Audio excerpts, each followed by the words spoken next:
The special meeting is called back to order. Will the secretary please note that all board members are present? The first item on the agenda is 3B, motion to adjourn the executive session. Is there a motion to adjourn the executive session and a second? I'll second. A motion has been made by Ms. Ross, seconded by Ms. Parra. On the motion, those in favor, please indicate by saying aye. Aye. Aye. Those opposed, please indicate by saying nay. The motion carries. The next item is 3D, motion to adjourn the special meeting. Is there a motion to adjourn the special meeting? Second. A motion has been made by Ms. Ross, seconded by Ms. Parra. Ms. Parra. On the motion, those in favor, please indicate by saying aye. Aye. Those opposed, please indicate by saying nay. The motion carries. We are adjourned. The study session is called to order. Will the secretary please note that all board members are present? Please note that due to ongoing COVID-19 precautions, today's meetings are being live streamed and members of the public will not be present in person. The first item is item 2A, overview of salary schedules and discussion of potential revisions. Dr. Gaston. President Alston, members of the board, and Phoenix Union community, first of all, we apologize to the broader community that our executive session ran a little bit long, and so we're starting study session about the time that we are supposed to start our regular board meeting. And so board, tonight I just want to share a couple things publicly, get some initial insight. We can have a more in-depth discussion and study session at a future date, but just wanted to bring board up to speed. First of all, earlier this year, the governing board already adopted changes to salary and benefits for next year. Our IBN teams, IBN's been a longstanding, very important part of Phoenix Union, negotiated a salary package for next year. One step, some one-time money, access to professional development, moving over on the salary schedule, and all other things that the board adopted. And so the board and Phoenix Union ultimately doesn't have to take any more action this year. We don't have to take any more action. However, we have some issues that we're still working on in IBN and some broader issues here in Phoenix Union. And I just want to highlight a couple of those, give some insights into some areas that we're discussing, and just get some initial perspective from you all. So first of all, as you are aware, Arizona, our nation, but certainly here in Phoenix, is struggling with a labor crisis. In Phoenix Union in particular, and in Arizona, minimum wage is on its way up, and it should be. And there's as we forecast, we're trying to get in Arizona, trying to get minimum wage up to a livable wage. In Phoenix Union, because minimum wage in the state is $12.80, the salary schedule adopted for next year starts at $12.80.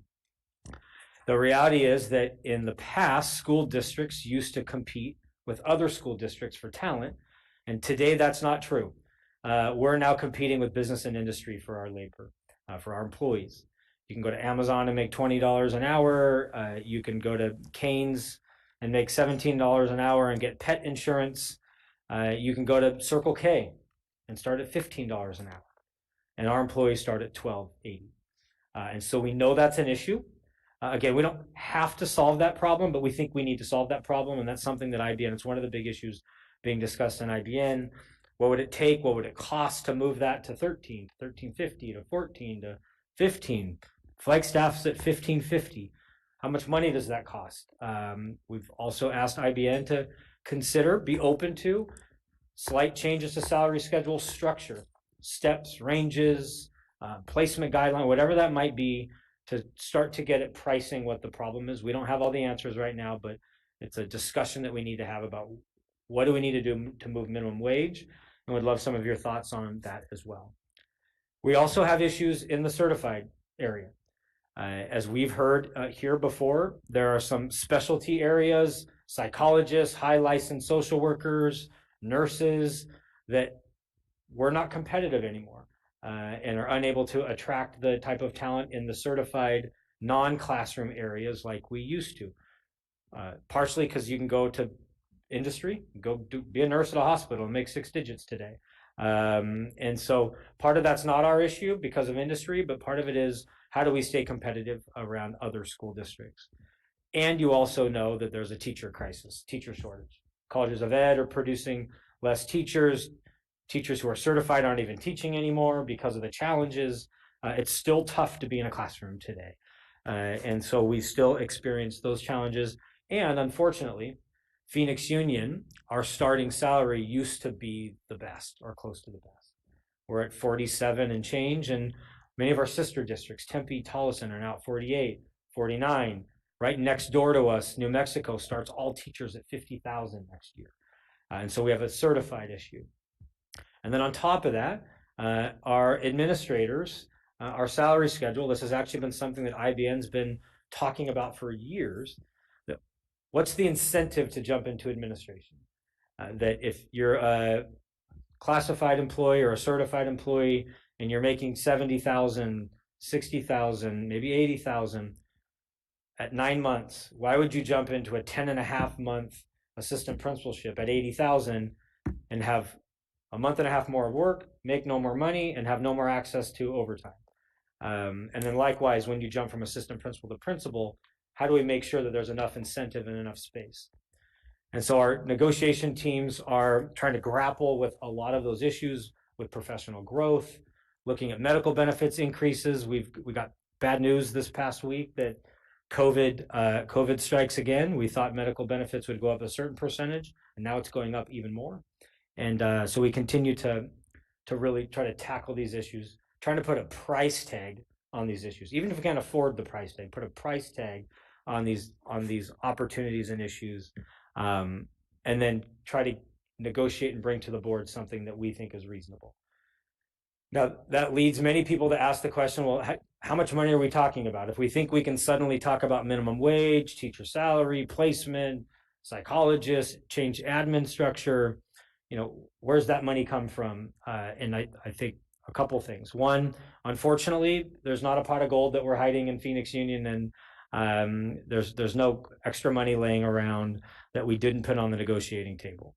Unfortunately, in Arizona, inflation for school districts is capped at 2%.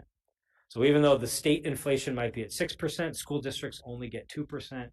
And so we negotiate new revenue. And again, the teams already did that. So when we talk about changes to salaries, that money would have to come from somewhere else. And so what we've shared with our interest-based negotiations team is that any new money that we would put into a salary schedule would be based on calculated and smart, but risk. That as we look to the future, there are areas in which we could try to find dollars based on projections and based on, again, strategic risk. And I'll give you some examples, board and for the public. Right now, Phoenix Union is up in enrollment. We're one of the only big systems in America that's up in enrollment. We could project that we're going to be up again next year. We could project that we're going to be up 100. Phoenix Union, because of our size, for rough numbers just for board, that for every 100 students that we increase, and if we kept them all year, because ADM is different than enrollment, that's about $1 million. So a district like Phoenix Union could say, let's market, let's do a great job in the community, and let's project we're going to be up 300 kids next year. That's $3 million. And we could put that on the table and have a calculated risk to put that on the salary schedule. If the trend continues, that's great, but that's also a risk. And that what happens if next year we're not up 300? What if we're down 300? But enrollment, through great marketing, through retention, that's one pot of money. Because the economy is doing well, even though we're capped at 2% for M&O, 301 can go up. Sales tax, it's been a good year. So we do think 301 will go up. We don't know how much money yet. JDRC and the state are still working on what that, JLBC, what that would look like. We also know that in Arizona, the legislature has been trying to restore capital. They took away capital at the recession, have been restoring it. That money is supposed to be for capital, buildings, textbooks, technology, furniture. But what school districts in Arizona have been doing is they're taking that capital. It's one of the few dollars that can be transitioned from capital to salary and benefits. And so, unfortunately, most districts in Arizona have had to take their capital money and put it into their salary schedules. Phoenix Union, for years, kept that at 50%. 50% to capital, 50% to salary and benefits. Over the past couple of years, to survive, we put 75% in salary and benefits, 25% in capital. And so we do have the option to move that 75 to 80% or 85% or 90. Not necessarily wise, but in a crisis, sometimes you got to try to spend your way through a crisis. And that gap could be another 3 to 4 million to move the capital funds. We also know that this year ASRS did a little better. We could project that ASRS rates actually went down. We could project they're going to go down again next year. And we also know that the legislature is considering a bill right now that would allow school districts, and I won't get into the weeds, but would allow school districts to take some of the unfunded debt of ASRS and essentially mortgage that debt at a lower rate. Just like you would do in your own personal finances, you have credit card debt and you can move it to a home equity line of credit and save your monthly payment. The state's working on an opportunity for school districts to take some of the unfunded debt, essentially put a mortgage on our district office building to buy down that debt and change our monthly payment, which could free up another $1, $2, $3 million. So there's no set dollar amount. We could try to grab $1 million or $2 million here, $1 million or $2 million there, piecemeal $4, $5, $6, $7, $8 million to try to get us to good wages, good placement, be able to attract talent. But there's a lot of challenges that lie ahead of us. And I think the last things that I'll just say for the board, and again, we'll spend more time as IBN negotiates and considers. Right now, our starting salary is at $12.80 for classified. Starting salary is at $47. Our starting assistant principal salary is around $80, and our starting principal salaries, I think, at $99. Just to give you an idea of where the starting salaries are. So I would love to open it up to you all as IBN considers where we try to land, as exec team thinks about calculated risk. Would love to know some of your thoughts on where you think we should go, where you think we should lean, what are your priorities that you'd like to see? Because ultimately, IBN is the way in which we bring to you a recommendation. Ultimately, you have to approve that recommendation. And so we would love to hear some of your initial thoughts on how do we tackle this crisis? What do you think some of the solutions are? Maybe what you're hearing down at the Capitol, or at the city or at the county. What are some things we should be considering as we go back to the negotiating table? Okay, members, Mr. Prescott. Thank you, President Alston, and thank you, Dr. Geston, for the presentation and report. I think for me, these are all big issues that we will need to continue to grapple with in the coming months. For me, some of my top priorities are the issues that you outlined that I would want to see are addressed in the process. One is the bottom pay for our classified employees.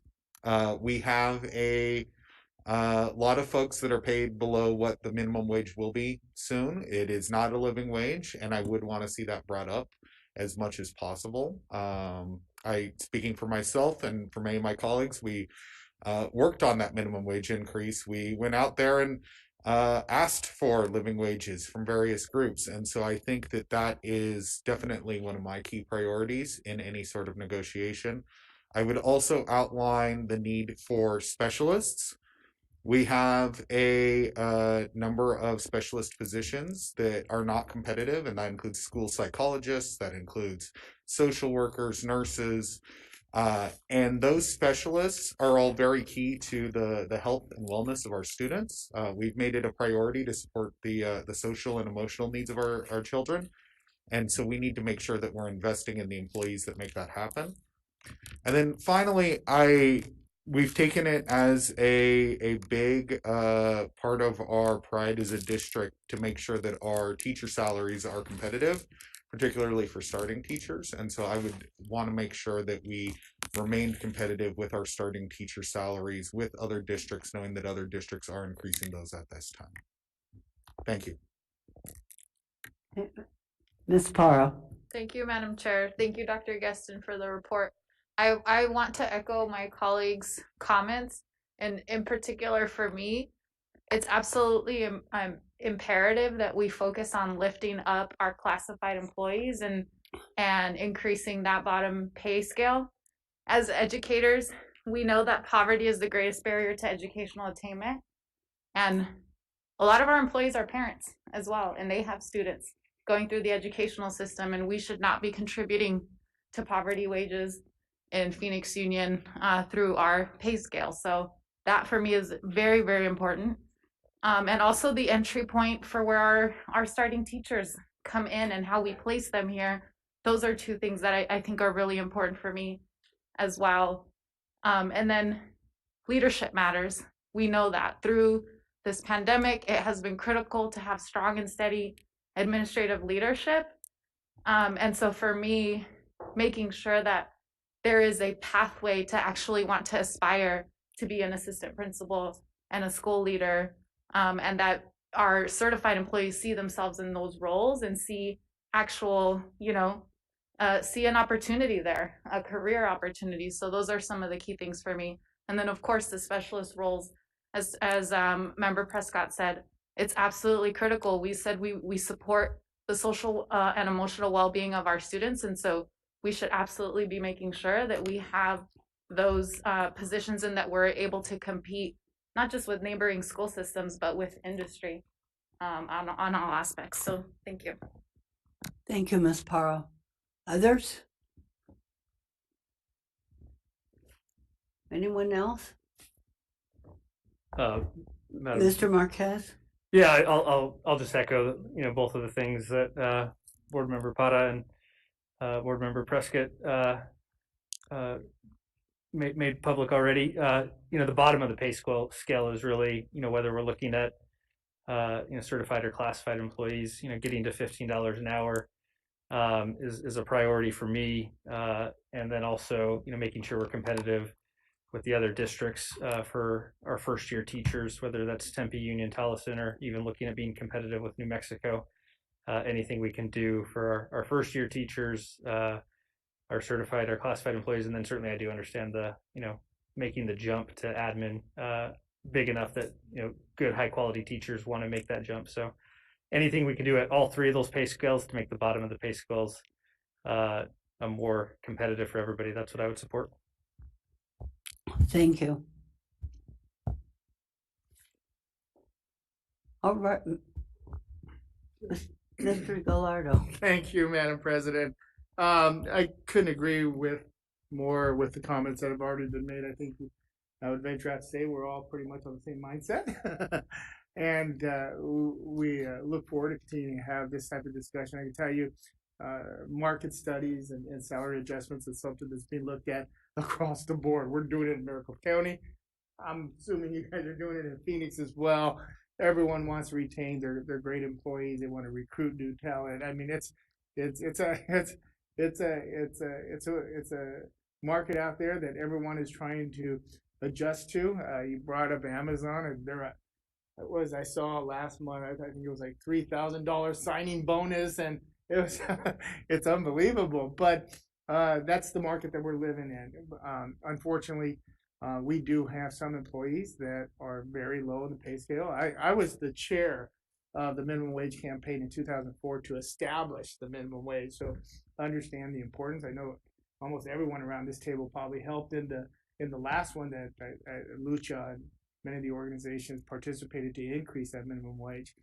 But I think we all realize that those at the very bottom end of our pay scale are our family members that live within the district and need to be focused in on. So this isn't an easy discussion. I know there's going to be a lot of negotiation, a lot of talks, and I look forward to being part of that discussion. But I couldn't agree more. I think we need to look to see how we can uplift some of our low-end employees and see what we can do to help compensate them for the great job that they're doing. Thank you. Ms. Pastor?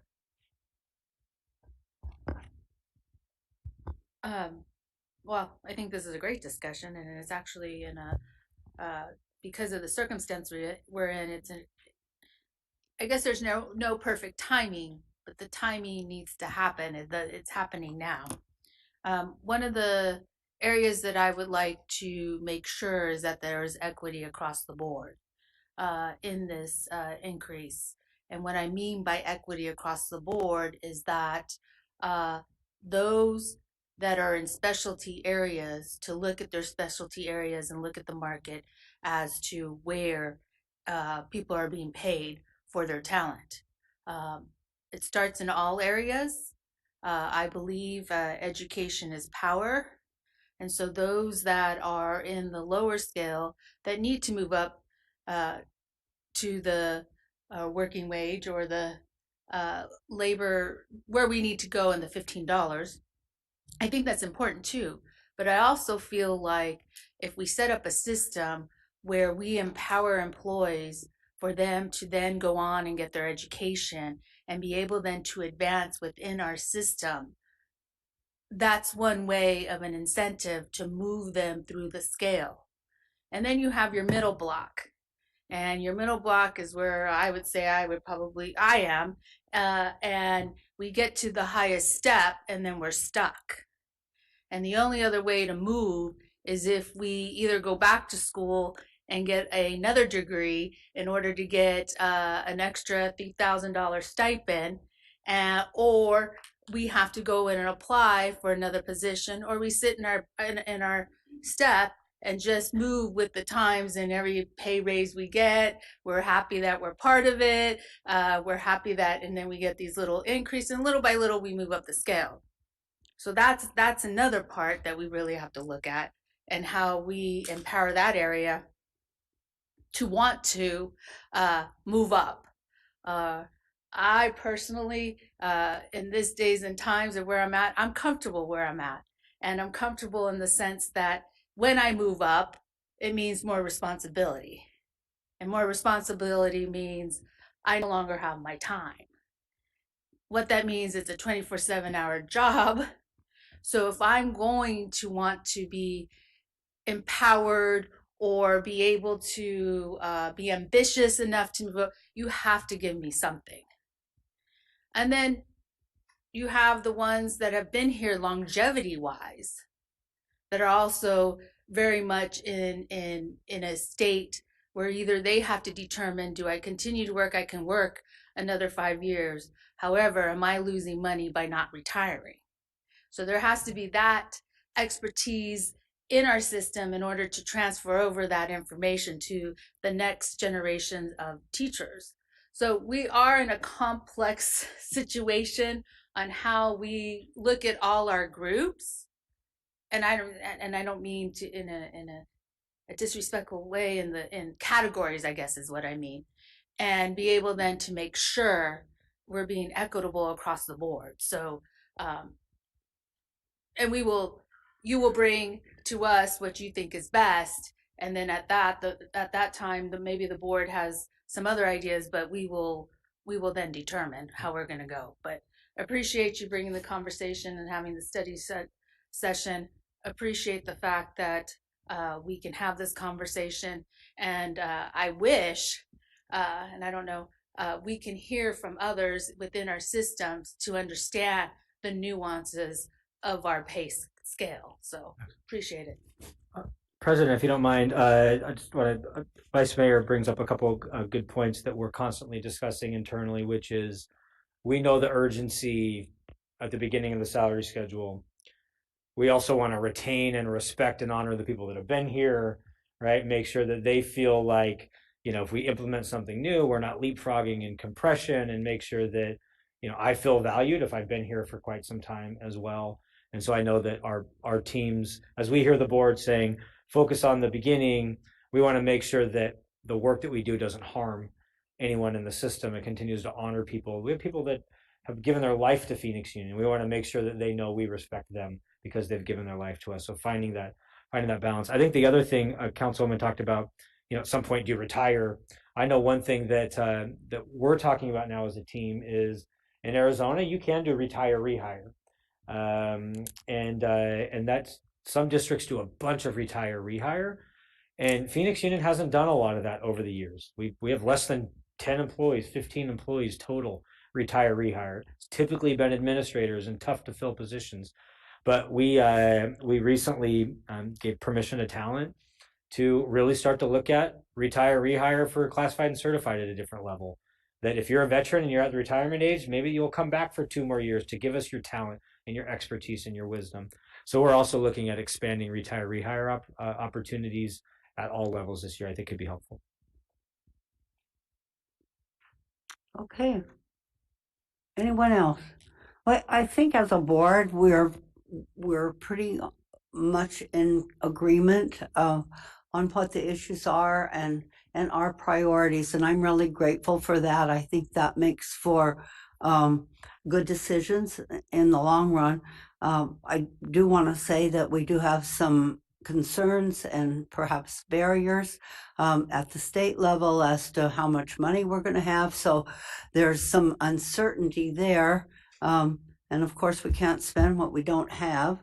I think that particular issue will get resolved, but we're not certain of that. And of course, these discussions are for not this upcoming year, but going forward. And I'm glad, Dr. Gustin, that you're leading us and helping us to understand early, so we're not making last minute decisions. And of course, that we're letting our IBN team members know where what we feel is important. I think that one of the reasons that as a district we do so well is that we do have the IBN model, and we have done it so well for so long. I have other board members and other educators in other districts say, how do you do that? And, and part of it is having like-minded board members, but also having that process that over time has worked so well and continues to work so well for us. So thank you for that. If there's no one else who wants to speak, I would entertain a motion and a second to adjourn our study session. Second. A motion has been made by Ms. Pastor, seconded by Mr. Prescott, to adjourn the study session. On the motion, those in favor, please indicate by saying aye. Aye. Those opposed, please indicate by saying nay. Any abstentions? The motion carries. The study session is adjourned. Madam Chairwoman, it was Ms. Bada that made the motion. I just wanted to correct that. Oh, I'm sorry. Okay, you're fine. Can you correct that? You're fine. I thought I saw you. Yeah, that's okay. All right. Thank you for the correction. I appreciate it. The regular meeting is called to order. Will the secretary please note that all board members are present, and we will now stand as we have, as board member Marquez, will you give us the honor of leading us in the Pledge of Allegiance and stand for a moment of silence. Listen to the flag of the United States of America and to the republic for which it stands, one nation, under God, indivisible, with liberty and justice for all.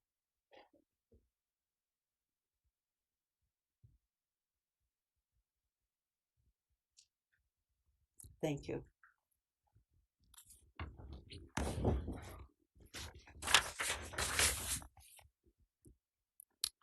The first item on the agenda is 1D, approval of the minutes of the executive session held on December 2nd, 2021, the annual organizational meeting, and the regular meeting held on January 6th of 2022.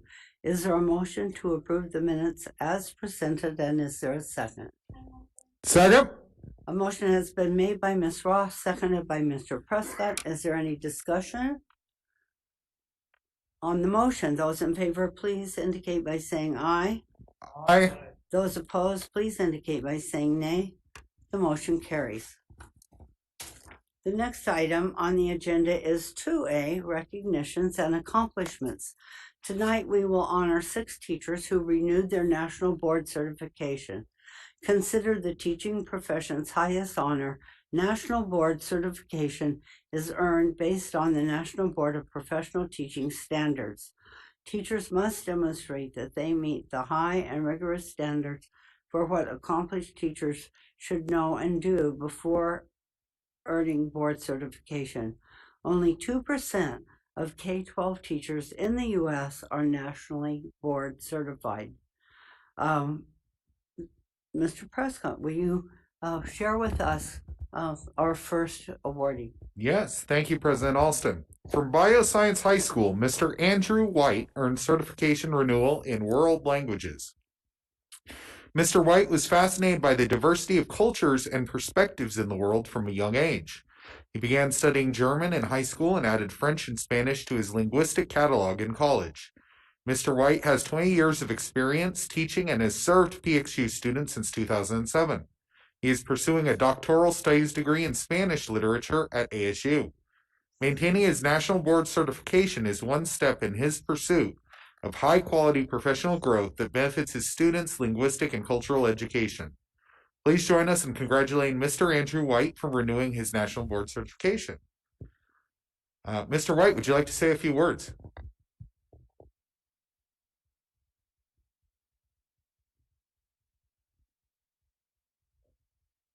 Yes, can you hear me? Yes. Yes. Oh, thank you. Yes. Thank you very much for this honor. I'm very humbled to receive this, and very grateful for the dedication to Phoenix Union to support every one of us who has pursued national board certification in preparing our students to receive the best education possible, and it's this sign of appreciation is just an extra added bonus to the economic and other additional support that is provided to us, and it's very appreciated. Thank you so much. Thank you so much. Big congratulations, and thank you for all that you do.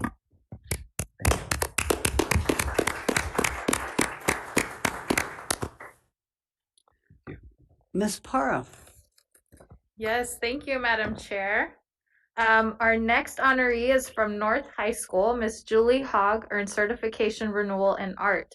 Ms. Hogg has been an art educator for 24 years, with the past 16 years dedicated to students at North High School.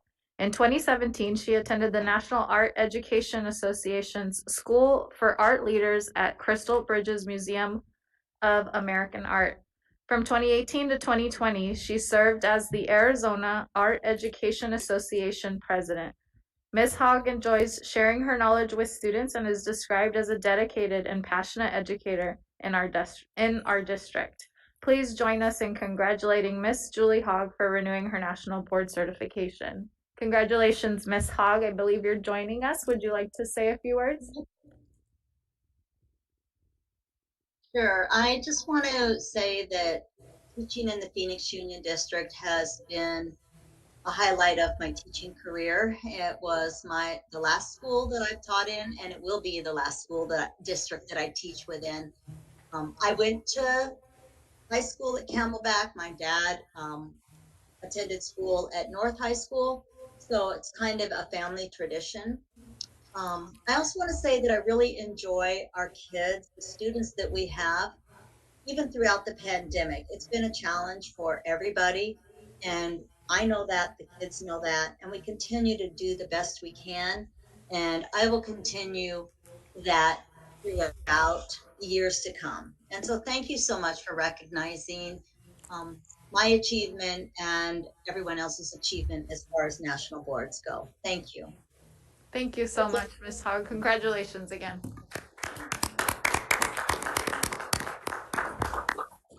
Mr. Marquez. Yes, thank you, Madam Chair.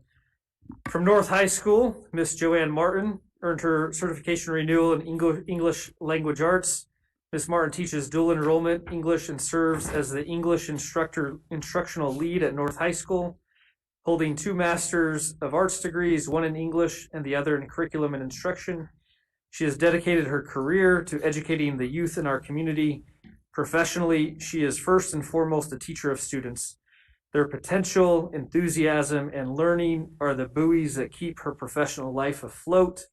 Ms. Martin follows the simple formula of relationships, relevance, and rigor in her classroom. She participates as a partner teacher in the Fulbright International Leaders in Education program, hosting English teachers from Senegal and India. She is an alum of the Teachers for Global Classrooms program and has spent several weeks on international field experience in the Philippines. Ms. Martin is a fellow in the Northern Arizona and Central Arizona Writing Projects and the treasurer for the Arizona English Teachers Association.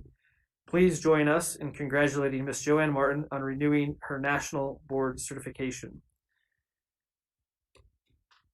Ms. Joanne Martin, would you like to say a few words? Hi, thank you so much. I can't get my video going, but I would like to thank you so much for recognizing this achievement.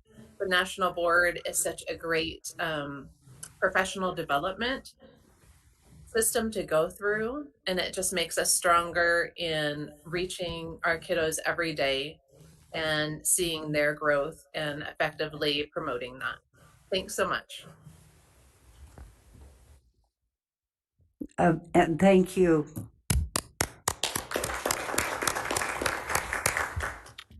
Vice Mayor Pastor. Thank you.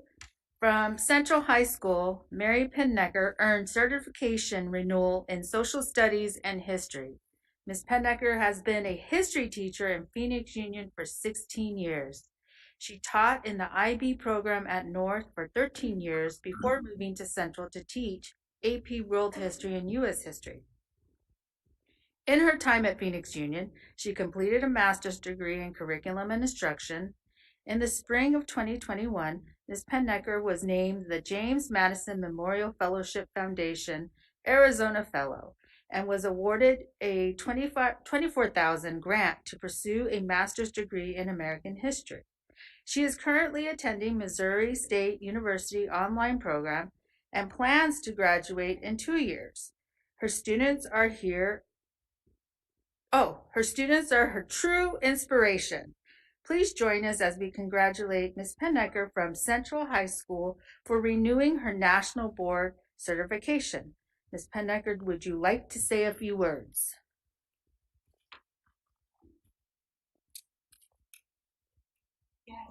Thank you so much. It is truly an honor to be with so many other great National Board teachers here tonight. It's quite humbling to receive to be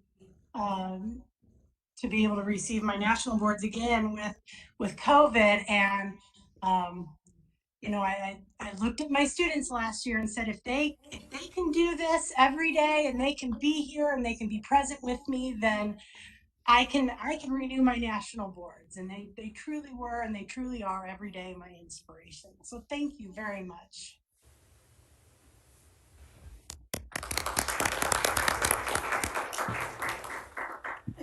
From Trevor Brown High School, Ms. Kendall Deldloff earned certification renewal in English language arts and adolescence and young adulthood. And from Wilson College Prep, Ms. Miriam Goldie earned certification renewal in English language arts. Unfortunately, neither could be with us today.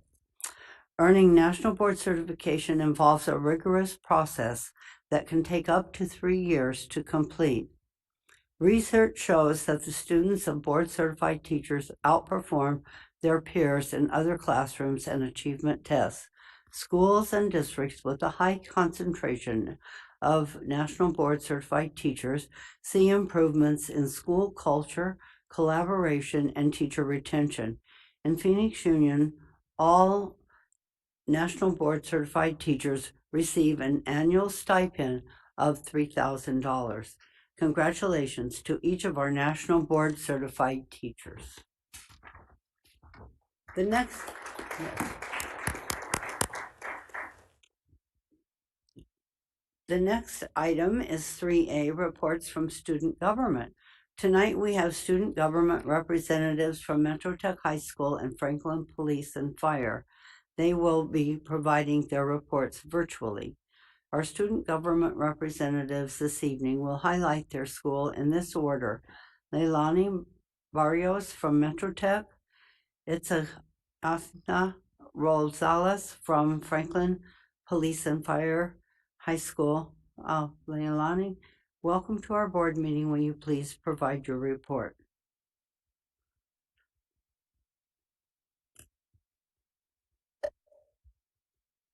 Are you guys able to hear me? Yes. Okay, so good evening, President Alston, governing board members, and Dr. Gueston. My name is Leilani Barrios, and I am the student body president of Metro Tech High School for the 2021-2022 school year. At this time, I want to thank the governing board for giving me the time to directly report about the successes, activities, and opportunities that are afforded to the students of my school. Next slide, please.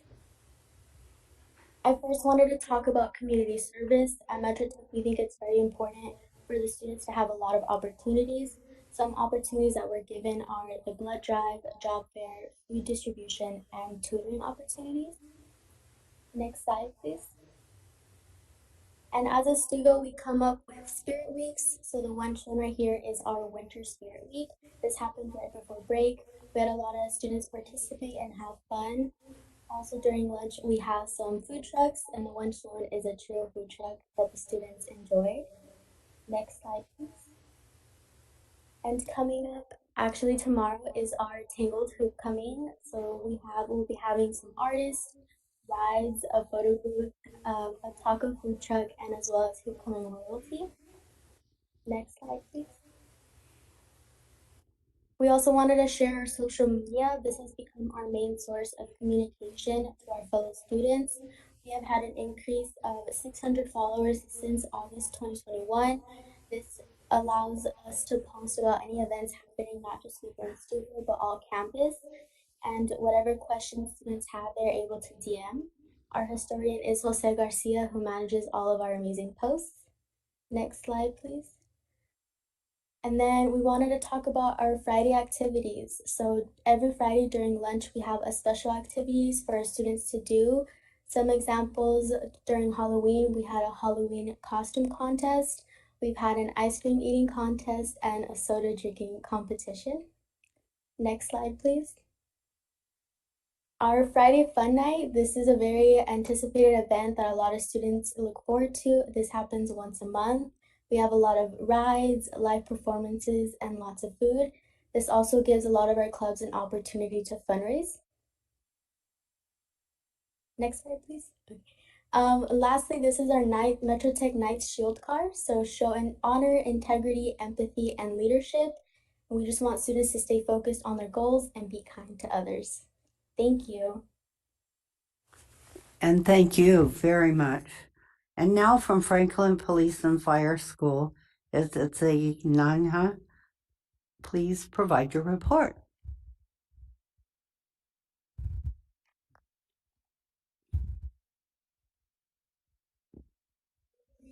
Alston, governing board members, and Dr. Gueston. My name is Tiana Rosales, and I am the student body president of Franklin Police and Fire High School for the 2021-2022 school year. So a few of the events that we've had is homecoming and spirit week. Here are some pictures of like the homecoming that we had and the spirit weeks. These are events that the students really look forward to, and we really enjoy planning them, and we have received a lot of participation amongst our school. Some things that we provide for our school community are food boxes. We actually have a food pantry for those who need them, especially during the holiday season. We did this during Thanksgiving, Christmas, the photos are showing the boxes that we hand out. And then we also gave out backpacks during this time that had like essentials like blankets during winter and things similar. Something new that we had was our obstacle course. So we did have a ribbon cutting ceremony for our new obstacle course that was donated to us. The superintendent was there as well as the U.S. Marshal Posse and the U.S. Marshal. This is a really big event, and I really enjoyed speaking at this event as well. What we're currently working on is our Valentine's Day dance, along with the Spirit Week and a pep rally. Our Valentine's Day dance is actually coming up very soon. It's on February 12th. And we had this last year as the beginning when we first started it, and we're kind of trying to bring it and make it a tradition amongst our campus. Thank you.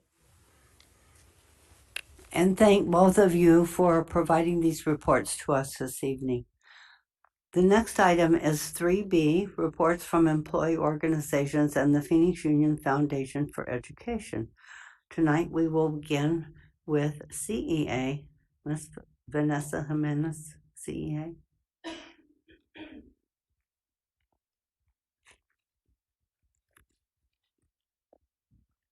Good evening, President Alston, governing board members, leadership, and of course our school communities. Blessed Black History Month. Just excited we're together on the first week. First, I want to talk about salary schedules and just our fight for a living wage for my colleagues. As you know, many of them live in our communities and their kids go to our schools. So I just want to keep that conversation going, that they need a living wage. A lot of us were on the fight for 15 together, and here we are fighting for 14. So I just want to make sure we keep those conversations going. Even though we give benefits, our families are having to decide, do I pay a copay or rent? Do I pay for food or do I pay a copay? So I just want to make sure that the reality is out there of what our families and my colleagues go through. By moving that salary schedule, it can't just start in the beginning. It has to go all the way through.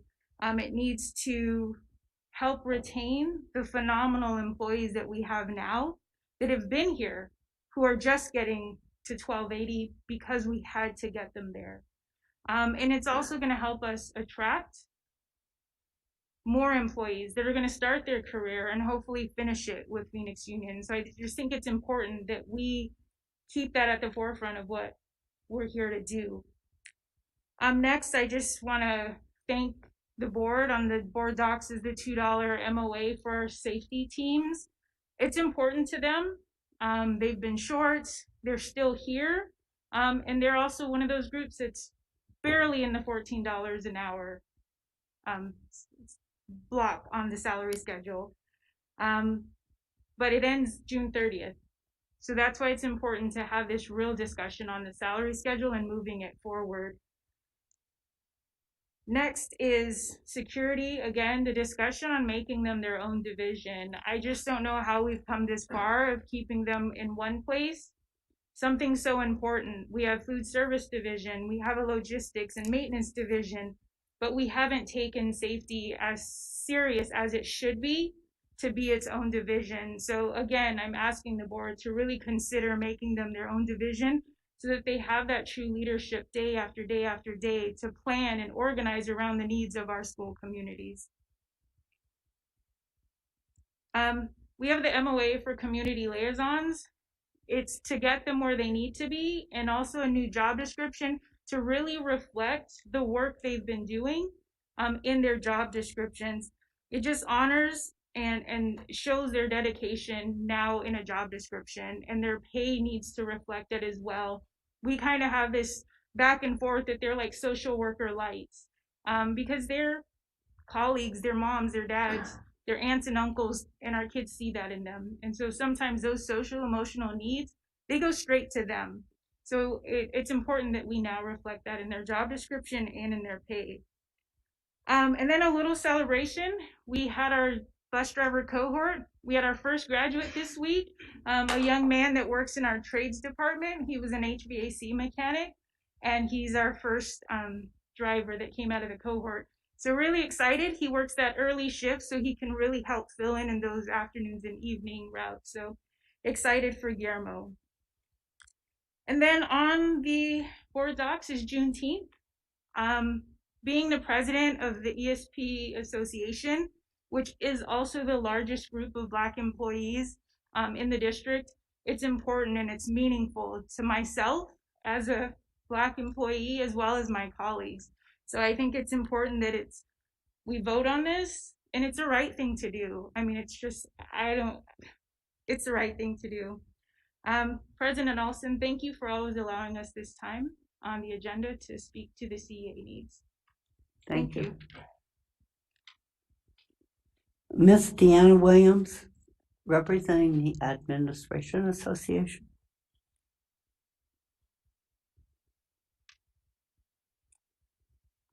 Good evening, President Alston, Governing Board members, Superintendent Dr. Gueston, leadership and community.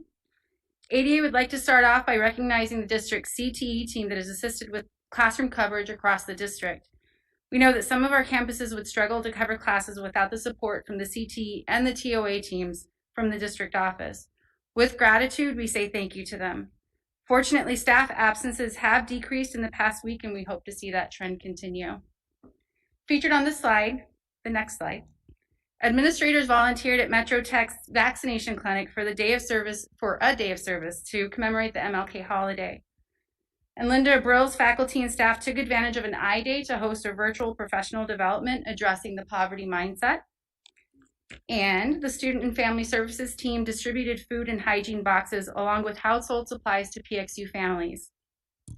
Before winter recess, these distributions included toys and additional supplies to last through the break. There were over 200 PXU students and families who benefited from these distributions.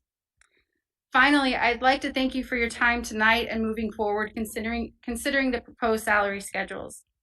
We recognize the challenges that these changes face, but we also see the need to address the growing crisis in recruiting and retaining great educators. ADA hopes to see the pipeline into administration strengthened by making all schedules more competitive and incentivizing movement into leadership. Thank you for the time tonight to share on behalf of ADA. Thank you so much. Dr. April Coleman, representing the Classroom Teachers Association. Good evening, everyone. President Alston, Dr. Gaston, governing board members, our executive team over here to the side. Yes, it is February. It is the shortest month of the year. And for educators, it's one of the longest months of the year if you're in the classroom. We are on what we think is the progressive slide into spring break. There's a lot of work to be done. We are out there doing that. And in addition to that, we are also involved in continuous professional education. On Saturday, we have a second session with one of our vendors providing high quality PD to our teachers. Thank you to the Teaching and Learning Division for supporting us with the funding for that. We'll probably have another session in April. We are busy. Saturday is also the job fair. So I appreciate the conversation earlier about salary and benefits and wages. That's good for us to hear because we have to go out and recruit and retain our employees. Saturday is going to be a busy day for a lot of us. It's only 4 hours. I would hope that if you are available, you could maybe stop through, greet a few people, see the work that we do when it's off contract, to make sure that we have a lot of people here that want to work on contract. So that's all I have for tonight. Hope everyone has a good evening. Thanks. Thank you, Dr. Coleman. Ms. Laura Taylor, who is the Executive Director of the Foundation. President Alston, Governing Board, Superintendent Guston, it's a pleasure to be here. I'm happy to tell you that the Phoenix Union Foundation for Education has recruited 3 new board members. Natalia Chavez is with Dominion, Rosie Gastelum, Valley de Sol, and Cindy Quintero is with the American Heart Association. We are so pleased to welcome them to the board. They are getting involved with committees and, of course, helping us reach our campaign goal of $400,000. The foundation has several things in the works. The students right now are completing scholarship applications and submitting those. That process runs through March 1st. We also have 2 new named scholarships to be awarded. The Bogart Family Construction Trades Scholarship and the North High School Andrew Aranda No Place for Hate Scholarship. There are also some opportunities available to be readers for our scholarship applications. So if you are so inclined, we'll be sending out a notification about that opportunity. And you can also read more about that on the website under Get Involved. Mini grants applications are also being accepted right now. And this opportunity is available for all educators through February 28th. The nominations for the community awards are being reviewed right now. And those include the Counselor of the Year, Alumni Award, and Friend of Phoenix Union. The award winners and the students whose artwork were chosen for the awards will be recognized at our virtual kickoff recognition event. This event is going to be held on March 25th. You'll be receiving a save the date soon for that. In addition to recognizing these award winners, we will also recognize and say a big thank you to our sponsors, whom we're extremely grateful for their support. And also there will be student performances and potentially a silent auction. So more to come on that event. While this event serves as the kickoff to our campaign, the campaign is well underway. And so with that, I would like to ask you all to consider contributing to the foundation's campaign. Your gifts strengthen the efforts to fund scholarships, to provide funding for the emergency assistance requests, and allow the foundation to support PXU in ensuring student success. You can donate online through the website. The Donate Now button is at the top of the homepage. Thank you for your consideration. And thank you very much for the work you do for our students. We appreciate it. The next item is item 4A, call to the public. Due to ongoing COVID-19 precautions, a link was provided to the public for individuals wishing to address the governing board. We have 3 requests to speak. Presenters are limited to 2 minutes. I would like to caution our callers about commenting on a particular individual, and thank you for not referring to any person by name. Our first speaker tonight is Anastasia Jimenez. Ms. Jimenez, please provide your comments.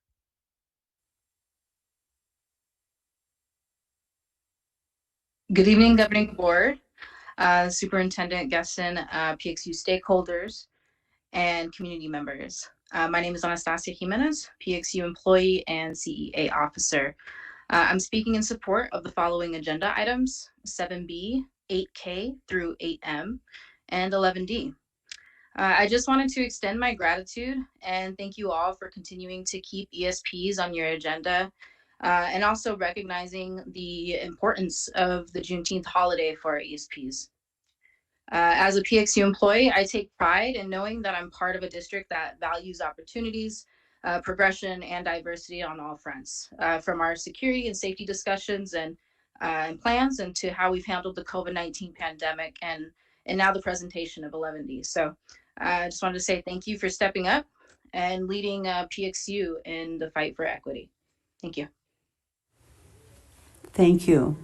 Our next caller is Don Peters. Mr. Peters, you may address the governing board.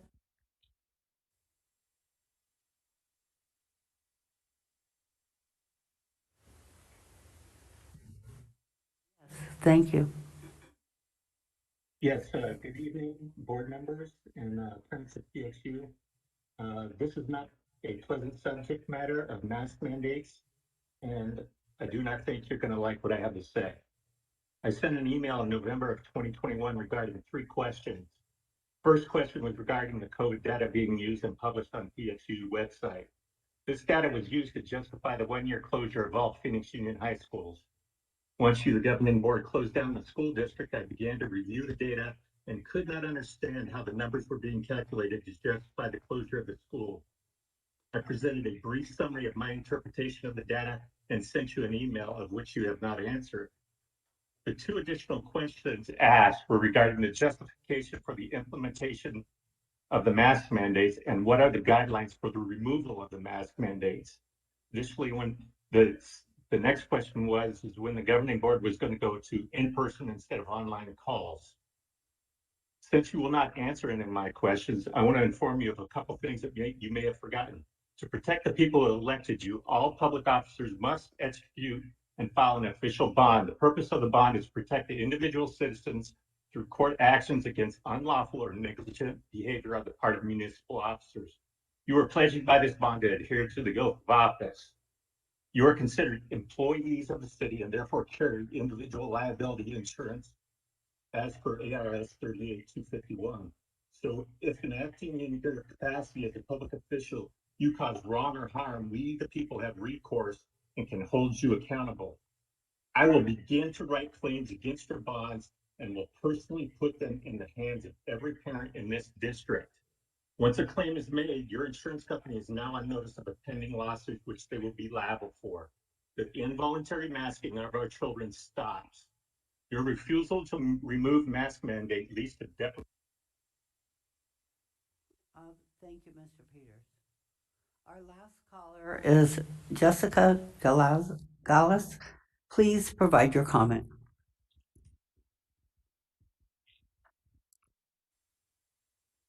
Good evening, President Alston, ladies and gentlemen of the governing board, Dr. Geston, and community members, stakeholders present. Thank you for this opportunity to speak. My name is Jessica Galaz, and I am a teacher at North as well as a North alumna. I am here because I was told the governing board is under the impression that things are going relatively smoothly, but they're not. We are drowning. We're understaffed across the district, causing cracks that are normally there that students slip through to widen, and those wider cracks are impacting students across the district. Campuses across the district see students wandering around unsupervised and sometimes causing disruption. We can't call security because we don't have enough people. We can't leave our rooms to deal with the disruption, so we're stuck trying to push through to teach. Except that we can't. Students and staff feel unsafe due to both COVID and the learning conditions. We are the hardest hit populations. Our families are sick and dying, but we expect students to just sit there with their pain and fear and just keep submitting assignments. Learning is not and will not happen at the level that we expected, and so we need to make a change. We need to cut curriculum across the district and focus our shift, our needs on emotional and social learning. Students can't learn when they can't see past their own feelings. The only thing we need to learn right now is how to exist in the space we are currently living in. All the plans we have are for a reality that does not exist, and now we need to adapt. At the beginning of the pandemic, the district was so proactive. We need to shift back to that because we have become reactive. I was told you didn't know, so here it is. If we don't do something now, we'll be dealing with the fallout for years. Maybe I'm wrong, so please send out surveys to parents, students, and staff because apparently feedback is not reaching you. Let's use an idea to brainstorm. Bring teachers in to help. We would love to because something needs to change. This is not sustainable. Thank you for your time. Thank you.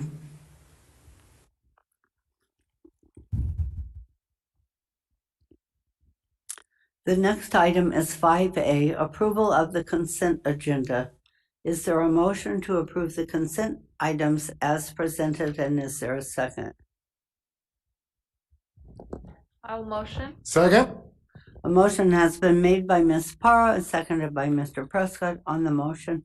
Those in favor, please indicate by saying aye. Aye. Those opposed, please indicate by saying nay. Any abstentions? The motion carries. The next item is 6A, the superintendent's report. Dr. Geston, please provide your report at this time. President Alston, members of the board, going to give a couple updates, share a glimpse into a couple of videos, and then we'll move on to the next item. First of all, I did just want to point out Mr. Keith Brazier, our ADA president, wasn't here today. I thought it was a kind of a cool story. Mr. Brazier is actually with his son in Las Vegas. His son is now a professional boxer. That's his son on the left. On the picture on the right, he's the one on the left, and is on a big ticket in Las Vegas. And Mr. Brazier, who is officially retiring, you guys approved his retirement last month. He officially and professionally trains boxers and fighters, including his own son. And so just thought that was a really cool idea. Mr. Brazier is also a very fascinating background. He's also a poet and a playwright, on top of being a trainer and an assistant principal. And grew up in New Jersey and is bilingual and moved from New Jersey to Flagstaff to Phoenix in his career. So really done an amazing job in Phoenix Union in his time. It's also Black History Month. As we heard, a lot of celebrations around the district. Our campuses have had to be unique once again, virtually. Just two things to note here. One, I think it's just critically important that we continue to remind ourselves that yes, we celebrate Black history in February, and we must make sure that embedded in our curriculum and in our conversations, we celebrate Black history every day, every month. And our campuses, I think, though, have done a great job making sure that we stay front and center, and want to just show you a glimpse into a longer video published by one of our schools. We're back to virtual assemblies, and so this is just an example from one school in our district.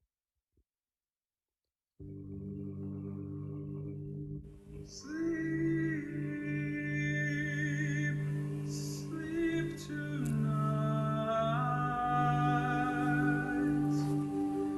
and may our dreams. I have a dream that one day, out in the red hills of Georgia, the sons of former slaves and the sons of former slave owners will be able to sit down together at the table of brotherhood. I have a dream that one day, even the state of Mississippi, a state sweltering with the heat of oppression, will be transformed into an oasis of freedom and justice. I have a dream that my 4 little children will live in a nation where they will not be judged by the color of their skin, but by the color of their character. I have a dream today. I have a dream that one day down in Alabama, with its vicious racists, with its governor having his lips dripping with the words of interposition and known location, that one day right down in Alabama, little black boys and black girls will be able to join hands with little white boys and white girls as sisters and brothers. I have a dream today. I have a dream that one day every valley shall be engulfed, every hill shall be exalted, and every mountain shall be made low. The rough places will be made plains, and the crooked places will be made straight. And the glory of the Lord shall be revealed, and all flesh shall see it together. This is our hope. This is the faith that I will go back to the South with. With this faith, we will be able to hew out of a mountain of despair a stone of hope. With this faith, we'll be able to transform the jangling discords of our nation into a beautiful sympathy of brotherhood. With this faith, we'll be able to work together, to pray together, to struggle together, to go to jail together, to climb up for freedom together, knowing we'll be free one day. This will be the day when all of God's children will be able to sing with new meaning. My country, 'tis of thee, sweet land of liberty, of thee I sing. Land where my fathers died, land of the pilgrim's pride, from every mountainside let freedom ring. And if America is to be a great nation, this must become true. So let freedom ring from the hilltops of New Hampshire, let freedom ring from the mighty mountains of New York. Let freedom ring from the heightening Alleghenies of Pennsylvania. Let freedom ring from the snow-capped Rockies of Colorado. Let freedom ring from the curvaceous slopes of California. But not only that, let freedom ring from Stone Mountain of Georgia. Let freedom ring from every hill and molehill of Mississippi and every mountainside. So President Alston, members of the board, that was from Betty Fairfax High School, and just wanted to, just thank all of our campuses for doing all they can to make sure that even COVID doesn't stand in the way of celebrating our rich history within our Black community. Also, it is CTE month. Just wanted to highlight some of the amazing things happening in CTE. I think we hear more today. I've been in education for 21 years, more today about career pathways than I ever before. Of course, we always talk about college and career pathways. As you see, Phoenix Union has many different pathways for our students, over 30 CTE programs, working to strengthen those, make sure that they end in industry certificates. We also still continue to know statistics are clear that youth who are in CTE programs still go to college at higher rates in most cases than students in AP classes. They get connected to a career, they get excited about that career, and it actually sends them on to post-secondary, not just the workforce. In Phoenix Union, these are some of the statistics. We're working really hard to make sure, as I said, our CTE programs aren't just engaging, but actually lead to certificates, actually have apprenticeship programs, actually prepare our students for the workforce that exists today. We're working really hard with business partners and even the state to make sure that curriculum is aligned. And want to thank Ms. Melissa Jackson, our director for CTE, for all of her work. We're also doing our best to engage our kids in our own district and making sure that our CTE programs who are in nursing, pharmacy, and sports medicine are actually doing some of their work on our campuses. And so students in sports medicine go to sporting events and help our athletic trainers.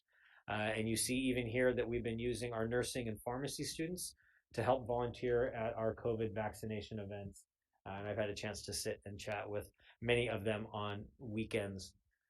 And then also just wanted to highlight, last time we were together, Board Member Marquez, we had a long conversation here about air filtration, and Board Member Marquez talked about some unique ways to potentially improve air quality cheaply and quickly. And we also were approached by some companies, including ASU, to see what they could do to help. And we put our kids to work and want to show a quick video on our air filtration work done by our students.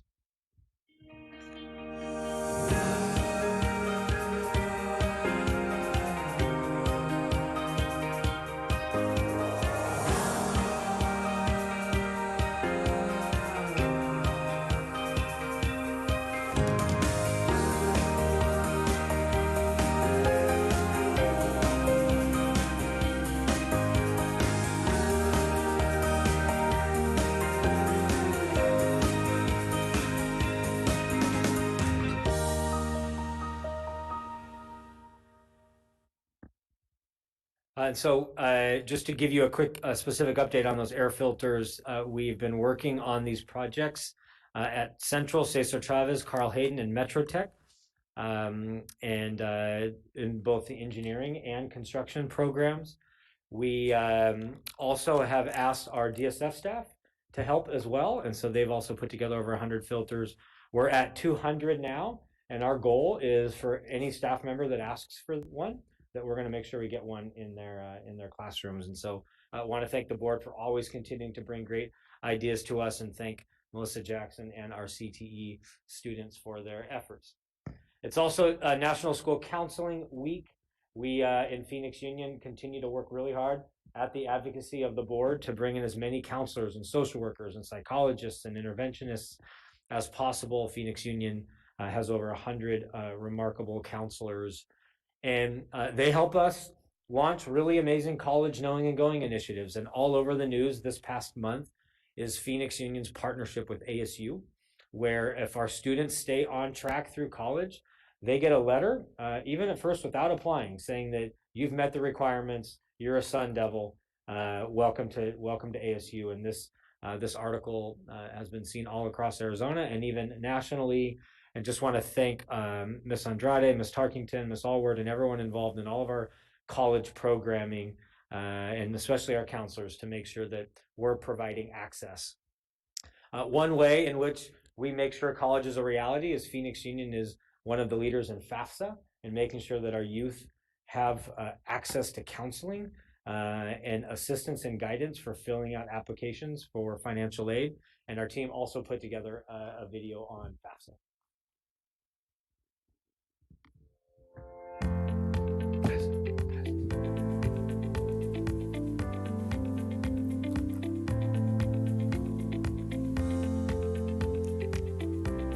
one thing we do here in Phoenix Union is reach out to our students as juniors, and we inform them of what opportunities they have for financial aid in their upcoming senior year. So we try to educate them prior to their senior year. Obviously, once their senior year arrives, we begin meeting with them in August, and we try to get them to apply by October.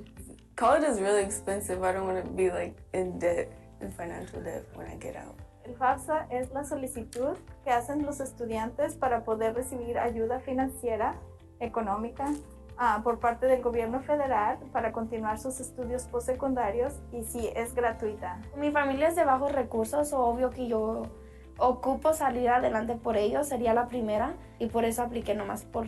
Como si tengo planeado ir al colegio, dije un extra dinero o extra ayuda no afectaría. Post-secondary education is a big step for students to take, and it should be not only based on the student's decision, but as a family decision. And the parental support is needed because there's so many hurdles that the student needs to jump to get through. When I applied for FAFSA, it opened up a lot more opportunities when it came to scholarships, because I've noticed that a lot of scholarships I've seen so far, a lot of them require FAFSA in order to actually apply for them. Muchos padres tienen miedo de completar esta ayuda financiera. Quiero decirles que es completamente confidencial y que si el estudiante es un estudiante residente o ciudadano puede calificar para recibir estos recursos. Que no tengan miedo, que se acerquen a las escuelas y que estamos aquí para ayudarles. Por ejemplo, si yo supiera que mi mamá no me ayudaría, yo no tuviera motivación para seguir adelante o me daría pena pedirle ayuda porque sé que ella no está de acuerdo. Pero ella siempre ha sido muy estricta en ese lado, yo digo que es muy importante tener el apoyo de los papás. Depending upon your socioeconomic background, some parents, some families in our communities may not have the means to finance a four-year education or even a two-year education. Those people who really do need the financial help, it will help. Teniendo a alguien que me esté motivando todo el tiempo es lo mejor. You should probably do the FAFSA. Pretty smart thing to do. It's free money too. Like I always wanted continue schooling. I want to do something with my life. Entre más educado o más preparados estén ellos y cuenten con una profesión, van a tener un mucho mejor futuro. Definitely reach out to your counselor. That is the first person you should go to all 4 years throughout your high school experience. Always have that close contact with your counselor, because if you're not sure of any post-secondary, your counselor will help guide you with that.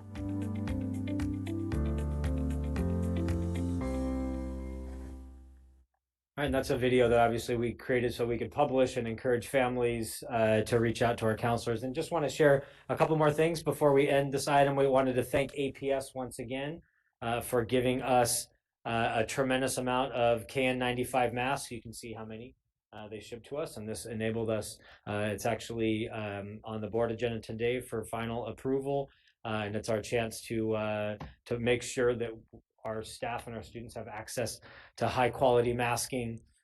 I also promised the board that a couple times a year we'd give a brief update on our Murphy IGA, and just want to share a couple of things. As you know, we began our IGA with Murphy in 2021. I shared this last time, but Murphy, all the employees from Murphy that applied with Phoenix Union were given a job in Phoenix Union and still have a few of them still employed with us. We're also helping with their field trips, not just their day-to-day, and their buses are with us, so we're actually taking care of their buses as well. And what you may also know is that as a part of our IGA, we've also been providing construction consulting. We're blessed to have really amazing directors and managers, and unfortunately in a small district they don't and needed help managing some of their projects. And our team has just done a remarkable job helping them. They sold a building and moved. And so I just want to thank our team, Laura Tejas and Jared Reynolds, and many who helped with that.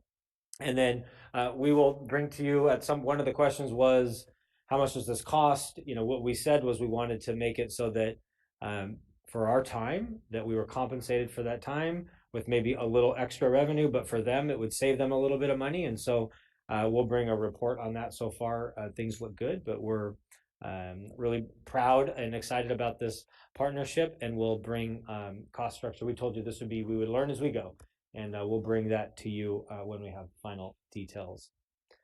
And this is just a picture of some of the work that I was talking about, helping them with some of their facilities and some of their bus drivers. And then just a couple final things to note tonight, Governing Board. We do have a certified job fair tomorrow. You heard from Dr. Coleman. It is here. Would love to, not tomorrow, on Saturday. Like most educators, maybe I'm hopeful that tomorrow was the weekend. But please would encourage you to come. Every year, Phoenix Union has around 150 certified vacancies, over 100 classified vacancies. We're worried in this pandemic we'll have more. And so these job fairs are critically important. Also, I said that publicly I would talk about this at least twice before the Auditor General sends out their report. Just a reminder that every year in the spring, the Auditor General reports on our expenditures. Phoenix Union, as you see up here, this was a recent that we spend, in particular talking about administration, that we typically spend about 10% in administration. This year, in a very wise financial decision, governing board and executive team decided to pay off some post-retirement debts. And fortunately, that puts us in a very strong financial position. We know how pension debts are hurting people. Phoenix Union has eliminated our long-term liabilities, but that's considered administrative costs. So when the Auditor General sends out the report, that number around 10% will jump to about 14.5%. And so we could get some noise publicly that we're overspending in administration.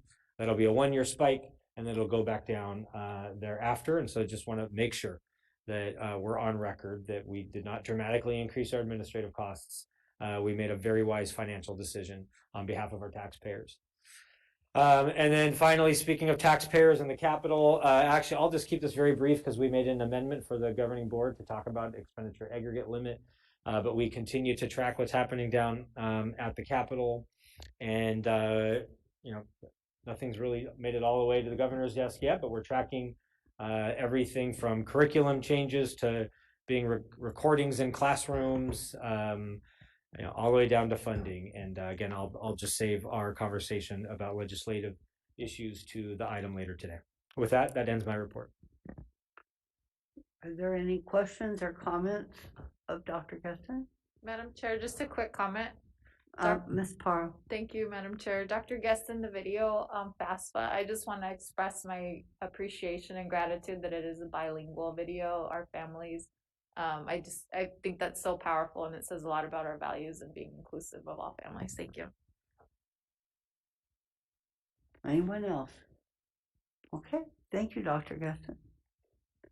The next item is 7B, discussion and consideration of Phoenix Union's Student and Family Services Division and Safety Restructure. Dr. Geston. Good evening, President Alston, members of the board. I will again try to make this item brief. You heard it called to the public tonight.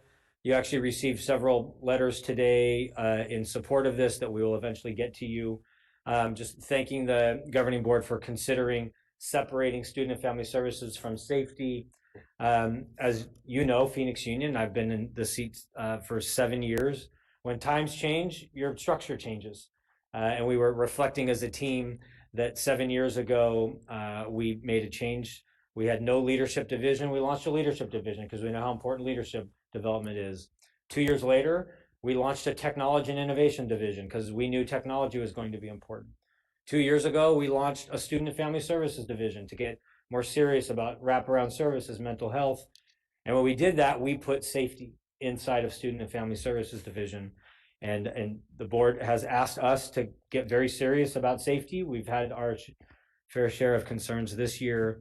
And so tonight, we're bringing 2 steps tonight. You said focus on short-term and long-term. Tonight, later in the agenda, which I'll address briefly, is we are bringing a temporary increase of wages for our safety personnel. We hope to make that permanent within whatever salary schedule changes we make. And then we also today are bringing to you the official launch of a safety division in Phoenix Union.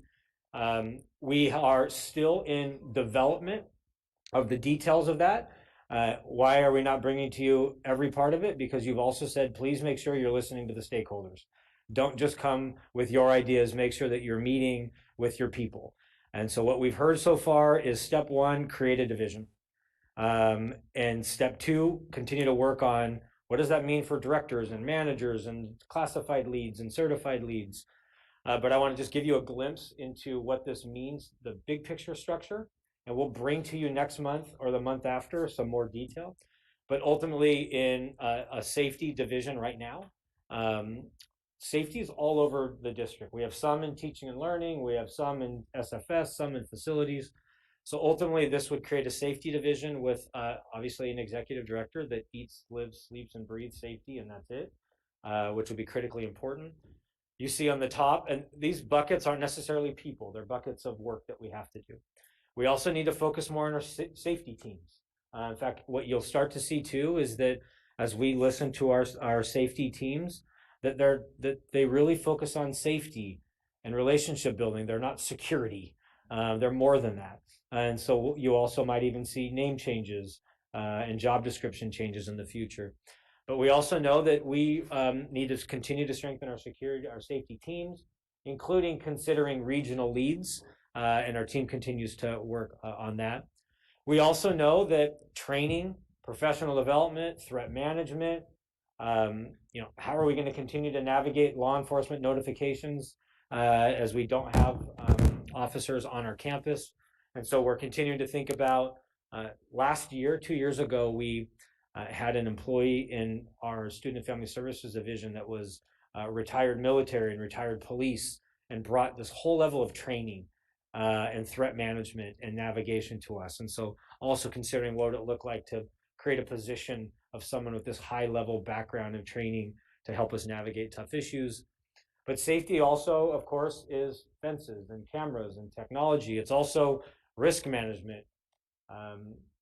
We every year have employees or students that trip and fall. We had one recently in Phoenix Union. And so safety is so much more than just people. It's also facilities, et cetera. And so today we just bring to you that we want to create this separation that'll obviously result in a couple of new roles that we want to post soon and get moving. We bring back to you more details as we listen to the community to really create the details. And then ultimately what this also does is it allows Ms. Tarkington's division, Student Family Services, to try to really truly focus on what the board's been asking us to focus on, which is mental health, social work, and wraparound services. And what's happened is we made the right decision to create this division, but when we added safety inside of this division, then you spend almost all of your bandwidth worried about safety, and you not enough time focused on wraparound, mental health, restorative practices, intervention, prevention.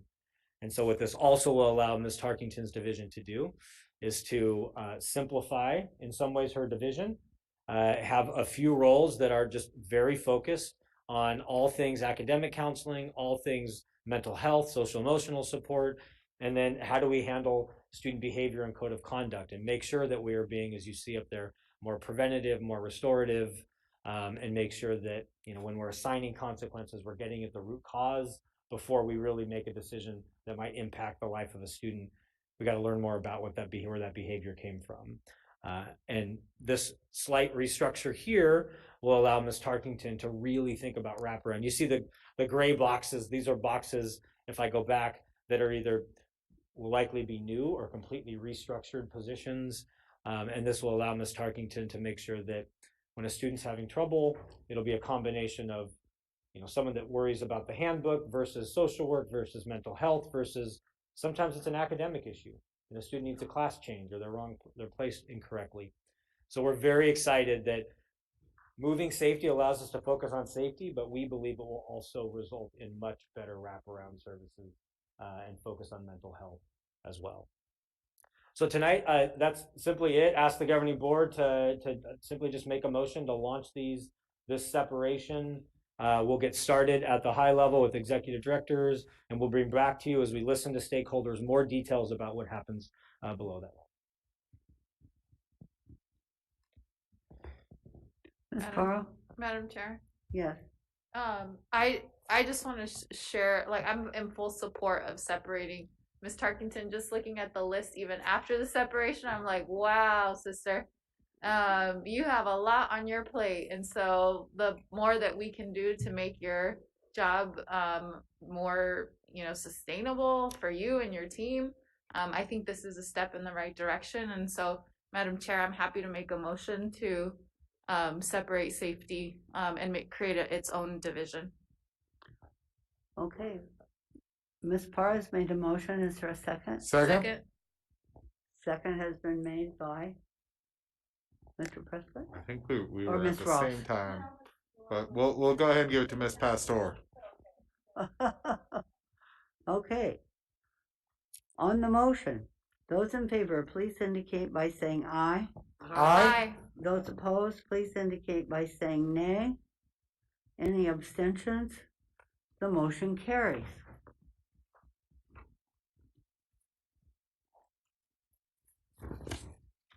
The next item is 8.1, approval of the new job description, lead school psychologist, Dr. Geston. President, also members of the board, these next few items are approvals of either job descriptions, MOAs, or temporary salary increases. So as these items come up, I'll just give very brief descriptions. This is a job description for a lead psychologist. We have a lot of roles on campuses, like a social worker as an example, that has a lead social worker at the district. You might have cafeteria managers. You have someone at the district that leads cafeteria managers. Counselors, we have a lead counselor. This is now doing the same thing in the psychology department, that with our psychologists, to make sure that we have someone at the district office that takes the lead on training, development, recruiting, onboarding psychologists. So this is a great victory for Phoenix Union, and I think the right next step, aside from thinking about salaries and placement of psychologists, to have officially this role in Phoenix Union. So we recommend approval of this job description. Ms. Pearl? No, I was just gonna say I will motion to approve, but you had Second. called the. Is there a motion? Okay, Ms. Parra, to approve the new job description for lead school psychologist, and is there a second? Second. Okay, a motion is made by Ms. Parra, seconded by Mr. Prescott. Is there any discussion? Dr. Geston, I do have one question on this. Mr. Prescott? Thank you, President Alston. I know we've had trouble filling some of our site school psychologist positions because of salary issues and other issues. Do we expect that we'll have any difficulties filling this position? President Alston and Clerk Prescott, no, we don't. But what often happens when we post a lead social worker position, as an example, one of the social workers from our schools fills that role, and then sometimes we have a problem backfilling that position on a campus. And so we're not necessarily concerned about filling this role, but are worried about the trickle-up effect and maybe refilling the vacancy, which is why we'll continue to work on how do we solve the psychologist placement issue. Because as we've shared, tough to find psychologists, and often we find them, and our salary or our placement is too low to retain them. Thank you. On the motion, those in favor, please indicate by saying aye. Aye. Those opposed, please indicate by saying nay. Any abstentions? The motion carries. The next item is 8J, approval of the new job descriptions, staff health and wellness managers. I'm sorry. Dr. Geston. All right, President Alston, members of the board, this is another follow-up from something that the board has asked us to consider. As you know, we've worked hard on employee wellness. In fact, you heard from a call to the public, a teacher today at one of our schools who said, "I'm not sure you know, but we're not well. This is tough." And I hopefully, actually, to that point, hopefully we've been really honest every month. This is tough. What we do know is that as we think about mental health and wraparound services for our students, we need to do that for our 4,000 employees as well. So the governing board a year and a half ago approved staff social workers. We call those staff health and wellness specialists. We started with one, we're at two. We're on track to hire a third soon. But in working with Blue Cross Blue Shield and our Medical Benefits Trust, we bring to you tonight, at your request, to continue to push employee wellness. 2 manager roles to really double down on employee wellness. Manager role number 1 is actually to focus on physical and even financial wellness of our employees, and at the same time to bring a social emotional wellness manager to make sure that we actually launch programming and training and development, and also have a campus wellness, we call them ambassadors at this point in time, to make sure that it's not just a few people at the district office, but we have people that actually get stipends working on wellness on campuses. And I think what's great about these 2 job descriptions and these positions in particular, I made the footnote at the bottom, it does not cost Phoenix Union a penny. Blue Cross Blue Shield, who is our medical provider, is giving us recurring funds to pay for one of the managers. And then our Medical Benefits Trust has done so well that using the interest of that trust, the governing board approved that money a couple months ago, will actually pay for the second manager. So 2 managers to focus on employee wellness at no M&O cost to Phoenix Union. And of course, we recommend approval. Okay. Is there a motion to approve the new job descriptions for the staff health and wellness managers? So moved. Second. A motion has been made by Mr. Marquez and seconded by Mr. Prescott. Is there any discussion?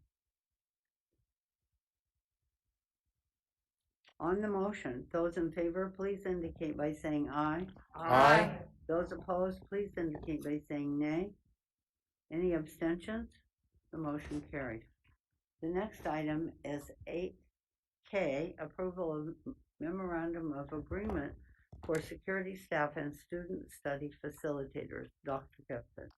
President Alston, members of the board, as a part of our ongoing safety discussion, it was last month and the months before, but last month the board said, that's great that you're doing long-term solutions to safety. What are the short-term? And one of those is to instantly improve the pay of our security teams. And so today we bring to you a memorandum of agreement to increase pay for our security teams. And if approved tonight, it's actually retroactive back to the beginning of the semester. So we'll also make sure that employees are compensated for the work that they did in the month of January. And so tonight, first of all, grateful to all of our teams for working on this, and we recommend approval. Okay. Is there a motion to approve the memorandum of agreement for security staff and student study facilitators? And is there a second? I make a motion to approve the memorandum agreement for secretary staff and student study facilitators. Second.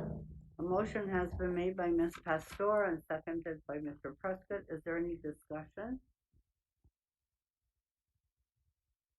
On the motion, those in favor indicate by saying aye. Aye. Aye. Aye. Those opposed, please indicate by saying nay. Are there any abstentions? The motion carries. The next item is 8L, approval of memorandum of agreement for nurse health assistance. Is there a motion to approve the memorandum of agreement for a nurse health assistance, and is there a second? Motion. Second. A motion has been made by Ms. Parra and seconded by Mr. Prescott. On the motion, those in favor, please indicate by saying aye. Aye. Aye. Those opposed, please indicate by saying nay. Any abstentions? The motion carries. The next item is 8M, approval of memorandum of agreement for community liaisons. Dr. Keston. President Alston and members of the board, it's our last talent-related item today. We also, as you heard at the podium, we are constantly assessing where all of our employees are placed on our current salary schedule.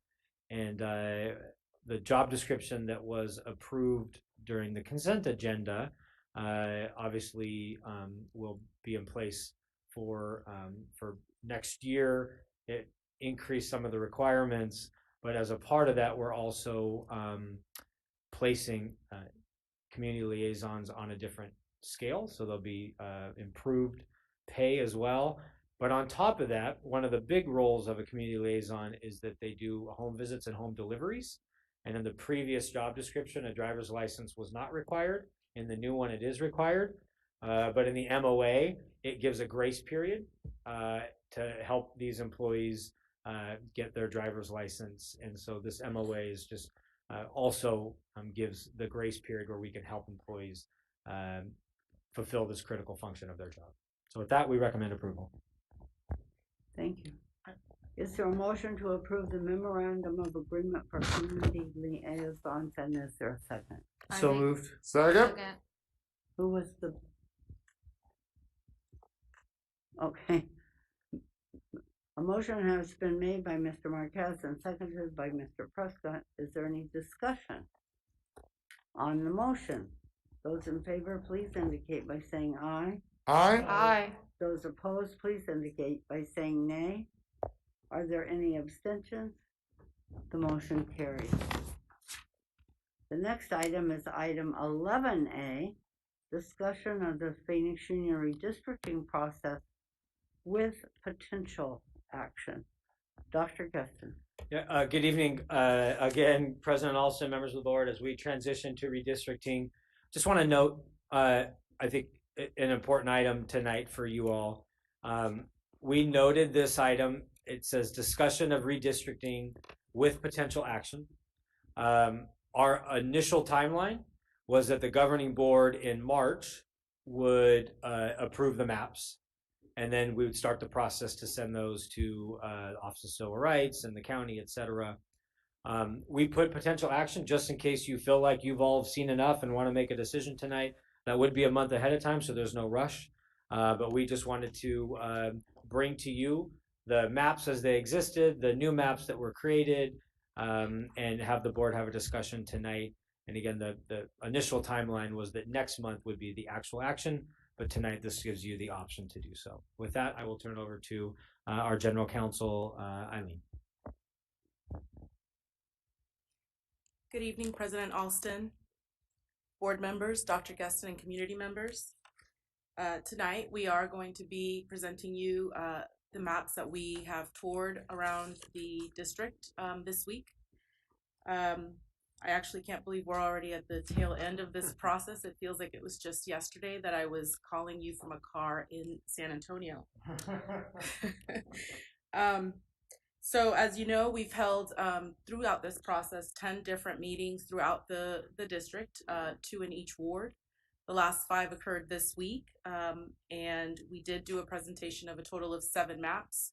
We had 4 maps that were created as a result of the RFP, and then we had an additional 3 maps that were created as a result of board members requesting those. So we will be presenting all 7 maps to you tonight, and with that, I will turn it over to MGT.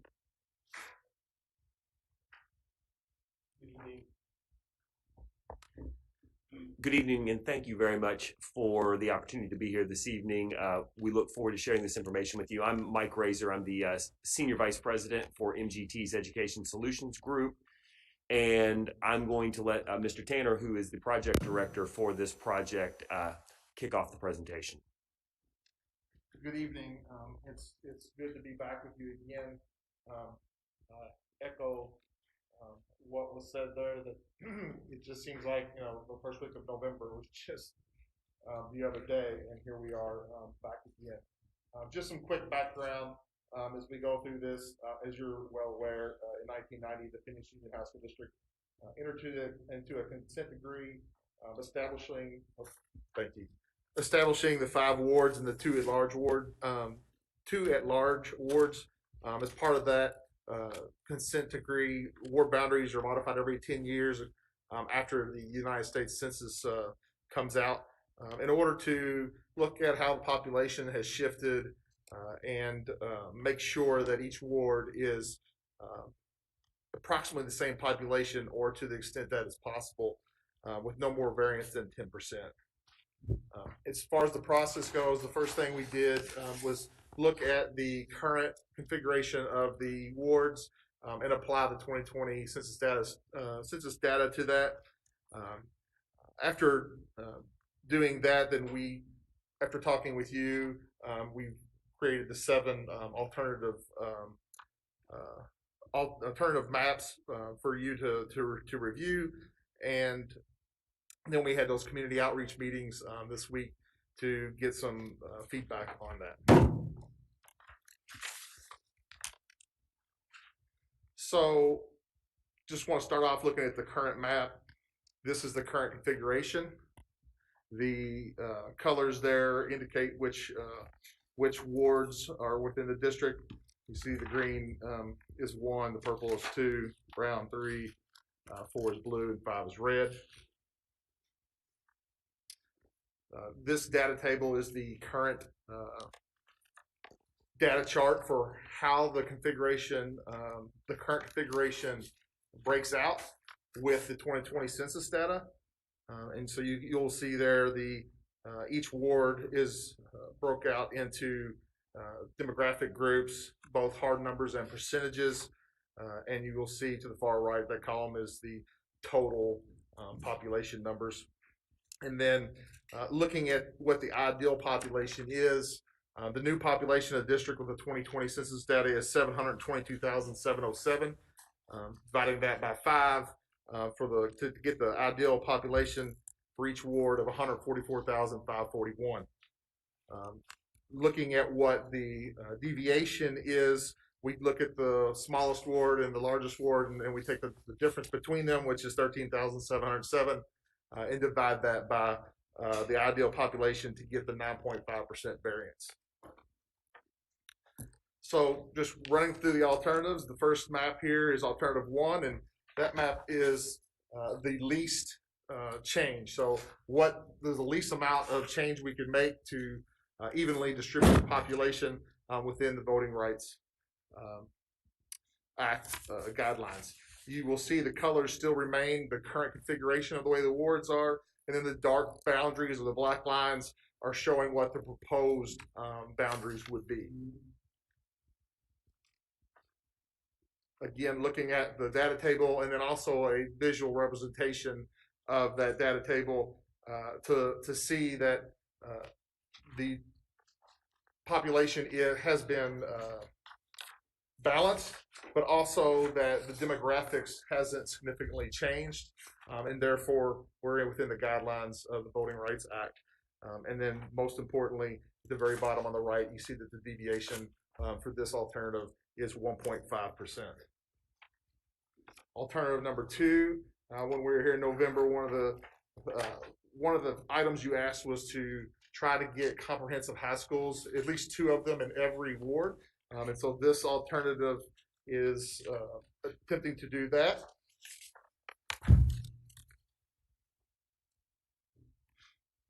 And again, here is the data table with the also with the visual graph. And you will see that the deviation there is 2.8%, a little higher than the first one, but still a very good deviation. And I do want to point out that the current configuration, which was adopted 10 years ago, when it was adopted, the deviation was 3.7%. Alternative 3. Can we? I'm sorry. Yes, Mr. Gallardo. Thank you, Madam President. I don't know if we're able to just ask questions as we go along. Is that okay? Sure. All right. Okay. I get the alternative 1. That was, you're looking at how we make the least amount of changes to pretty much just balance the population. You go to I should say district 1, alternative 1. Go to alternative 2, and honestly, I don't have any, I haven't ranked them or anything. I'm open to whatever the will of the board is, but looking at alternative 2, and it doesn't touch my ward, it touches other wards, but is there what was the justification on making these changes? I mean, was there any, I get the first alternative, it was based on how do we just kind of move a little people over here, pretty much in District 5 or Ward 5 to balance the population. I get that. But now alternative 2, what would be the justification on the changes for Ward 2 and 3, I believe? Well, again, we were trying to get 2 comprehensive high schools in each of the wards. So adjusting.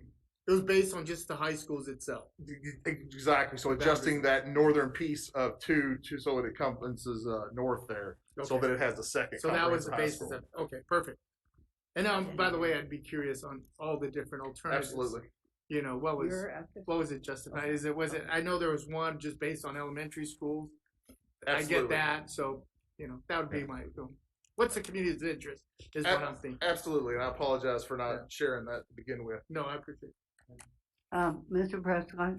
Thank you, Supervisor Gallardo. The context I'll provide on this alternative and the other, because I believe I suggested these when we had our initial discussion, is Ward 2 in particular does not represent an equitable share of some of the other maps. It represents South Mountain, which is the only comprehensive, and when I started on the board, only represent bioscience. Now it represents bioscience and Wilson.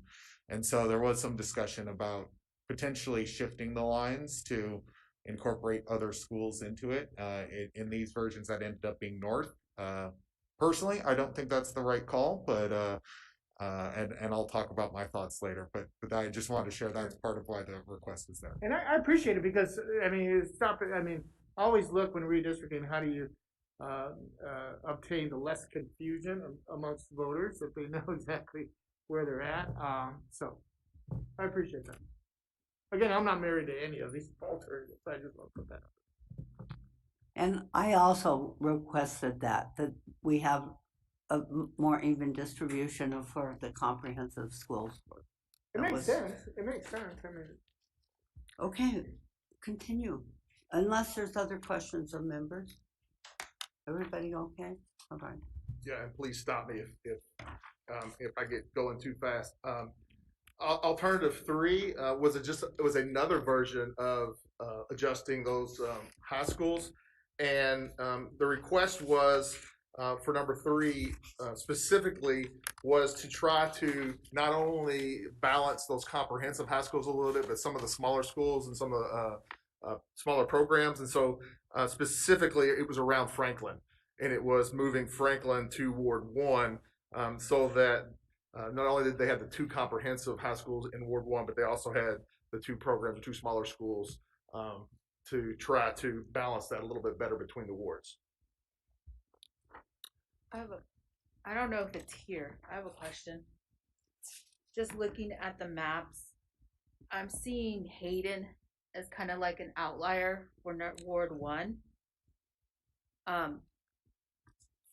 Hayden is further, and I don't know, is further north of most of the schools in Ward 1, and it would be natural fit to be in Ward 4 or even 5 because that's the west side. That's the way the community is broken up. Oh, sorry. We were talking, so that's why I'm like. So with the first 3 maps, you will see that Hayden does shift from Ward 1 to Ward 4. Oh, got it. I'm sorry. I just saw the green. Yeah, no, I'm sorry. Yeah, so the green is the current configuration, and those dark lines are kind of the proposed. Got it. Thank you.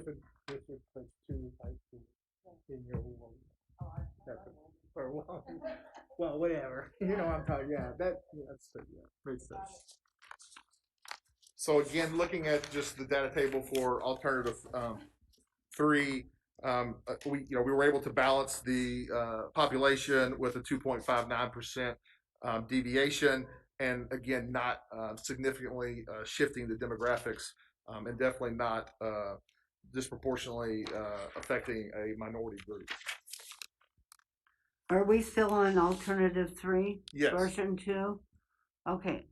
I have a problem with separating Franklin from Metro Tech because those Franklins have a career and technical education, a CTE facility, and it was born at Metro Tech, and it's a spin-off, and it's very, very close, and physically.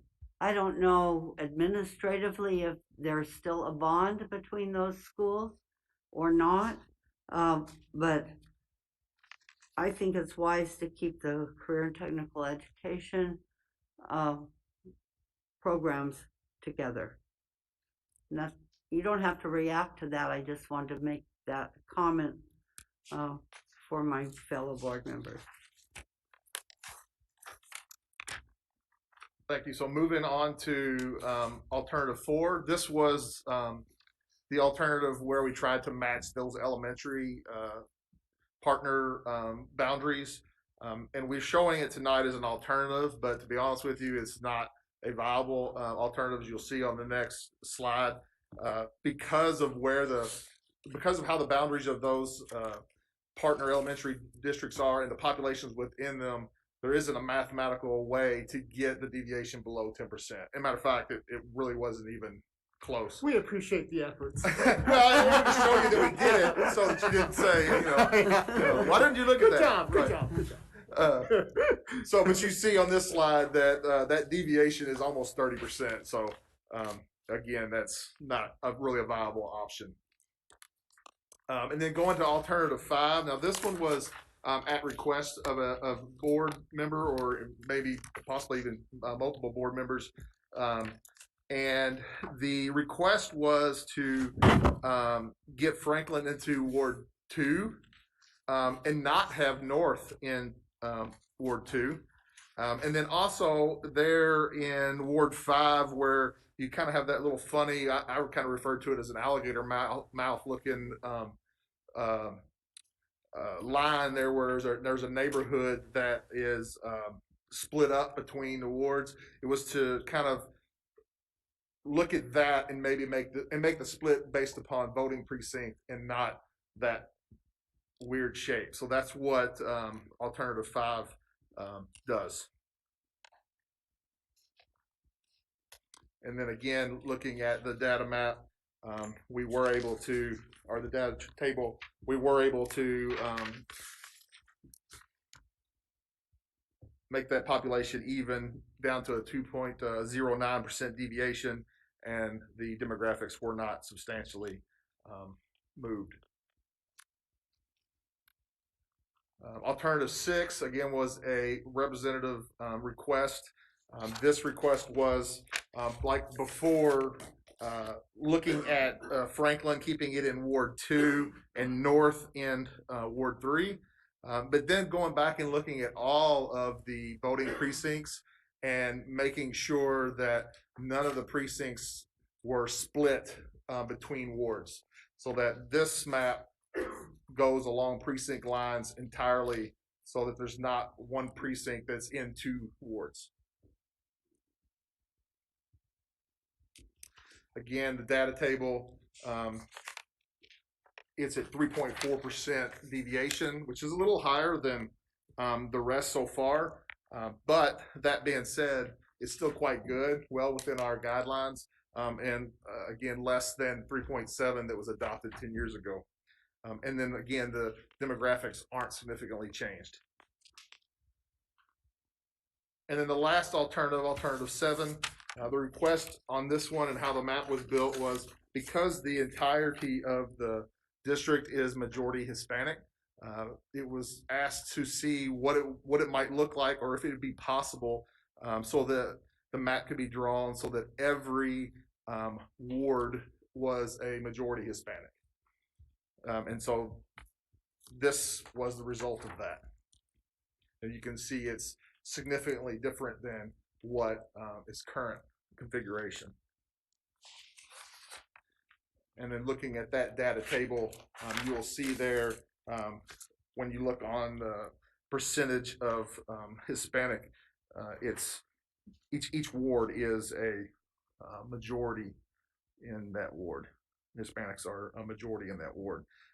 And then now the demographics do change quite significantly on this one, just because if you look at the visual on the right, you'll see the current breakdown, the blue there being Hispanic.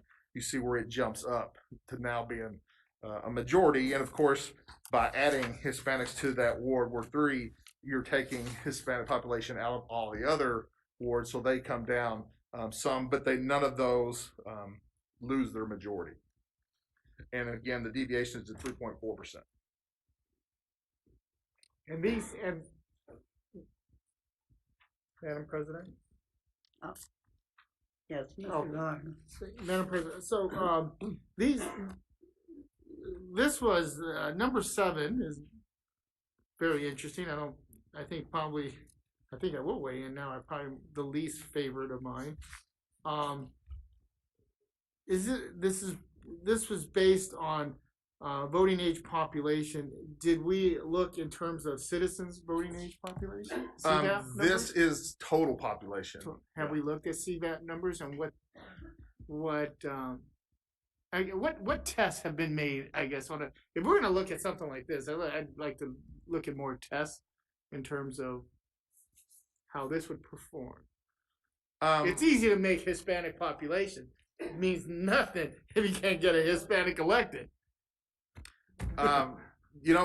This was simply a mathematical building of the maps. The only tests that we really looked at were, under the Voting Rights Act were we disproportionately hurting a minority group or a majority, which we weren't, and then are we inside that 10% guideline? Is where I appreciate it, but I think Madam President probably would say this would probably be my least favorite. There's just not enough information here to say this is a good map. I mean, if you're not even looking at citizens voting age population, let's be real, we have a large undocumented population in Maricopa County and the city of Phoenix, and many of them cannot vote. I will share here that for all the maps they do, it's not in here, but it is in the packet they emailed us. They have voting age population. They don't have citizen voting age population, but they do have voting age population.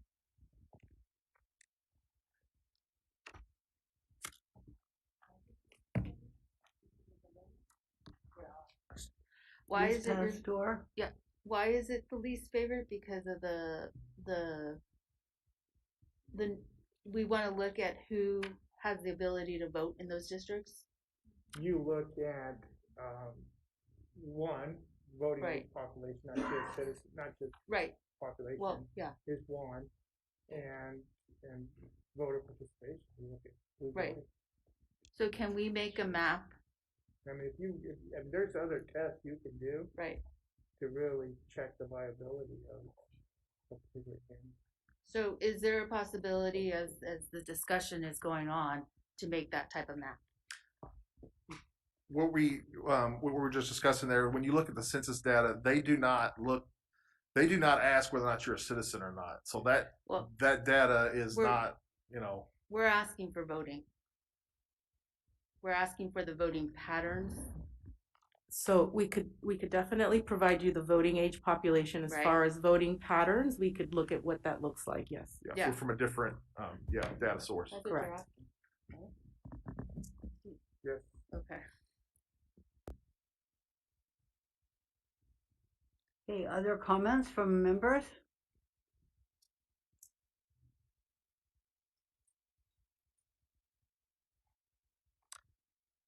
I think they have a few more slides. I do just a couple more.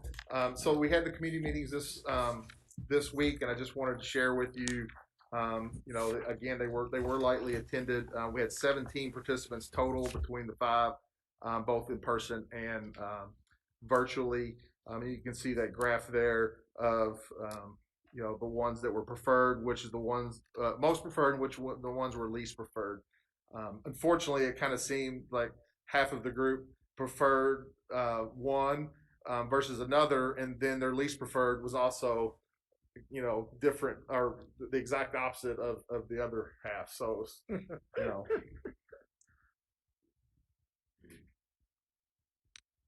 that was the last side. Like I said, we're happy to help get you more information or whatever you might need going forward to help you make this decision. Ms. Roth. So, Mr. Tanner and Mr. Perez back in the corner. I attended your presentation at Fairfax, and I just wanted to say you all have been working really hard and diligently, and I want to acknowledge that. The presentation is just very thorough. You've gone and collected your data, and then to the team who put out, our social media team, our marketing team who put out the call for parents to participate, you all did a great job too. And so I just wanted to acknowledge that, the hard work that has gone into this, because sometimes our work is not acknowledged. And so I'm acknowledging that. You too, Mr. Perez. So thank you. Thank you. Mr. President. Thanks, President Alston. I will echo what Board Member Ross said. A big thank you for all the work that's gone into this with the presentations and the community outreach across both the consulting group as well as the district team. Special thank you to Mr. Perez for providing interpretation last night. Our discussion at South Mountain High School was not only about redistricting, but about the governing board and about the school, and he gracefully provided Spanish interpretation for those discussions with parents. And so big thank you for that. I will say regarding the maps, so I'm going to share some of my thoughts on the maps as they currently are. I requested, and I don't know if other board members requested, but I requested that we look at options 5 and 6. For me, starting this process, some of my big concerns were around, first off, making sure that the wards were a little bit more balanced in terms of their schools. Again, running a Ward 2 where you have a fifth of the population, but not having a fifth of the schools was something that stood out to me. And second, I wanted our lines to make sense. On our previous maps, they were good in a lot of respects, but there were some very clear areas where I could not explain why the lines went a particular way. Franklin was one of those areas. I represent 15th Avenue in McDowell. I represent 19th Avenue in McDowell. I do not represent 17th Avenue in McDowell because it's carved into the neighboring ward. So for me, was to take some of those obvious carve outs and make sure that they weren't in the maps was another key goal of mine. So personally, I like 5 and 6 for that regard. There was a map proposed with North High School in Ward 2. I think that, and I love North High School as a school, it's a great school. The community in the neighborhood immediately around North High School, demographically and in terms of their shared interest, doesn't necessarily have a shared interest with the rest of South Phoenix. And so that's why I would separate it. And again, love that neighborhood, love that school. For Franklin, I have no strong preference in which ward it's in, just that it's in one of them quite clearly. And then I'll say that I'm open to a lot of these maps. Obviously, we're not doing the elementary school one because of the difference in population. I do have a lot of concerns about alternative 7. So looking at the voting age population, so first off, the reason why we have these wards is to increase, this is part of our desegregation lawsuit. It was intended to increase minority representation here at the district level, and to increase the voting power of people of color. And this map, when you look at it, does a couple of things. One, it groups in neighborhoods that are very separate, Paradise Valley all the way down to South Mountain High School, which if North High School doesn't necessarily have the same shared interests as South Mountain High School, South Mountain High School definitely does not have the same shared interests of Paradise Valley. I think to your point about practical election impacts, the voting age population in that map is over 40% white in 3 of the wards, which is very different from how it is currently. Currently, only 1 ward is that.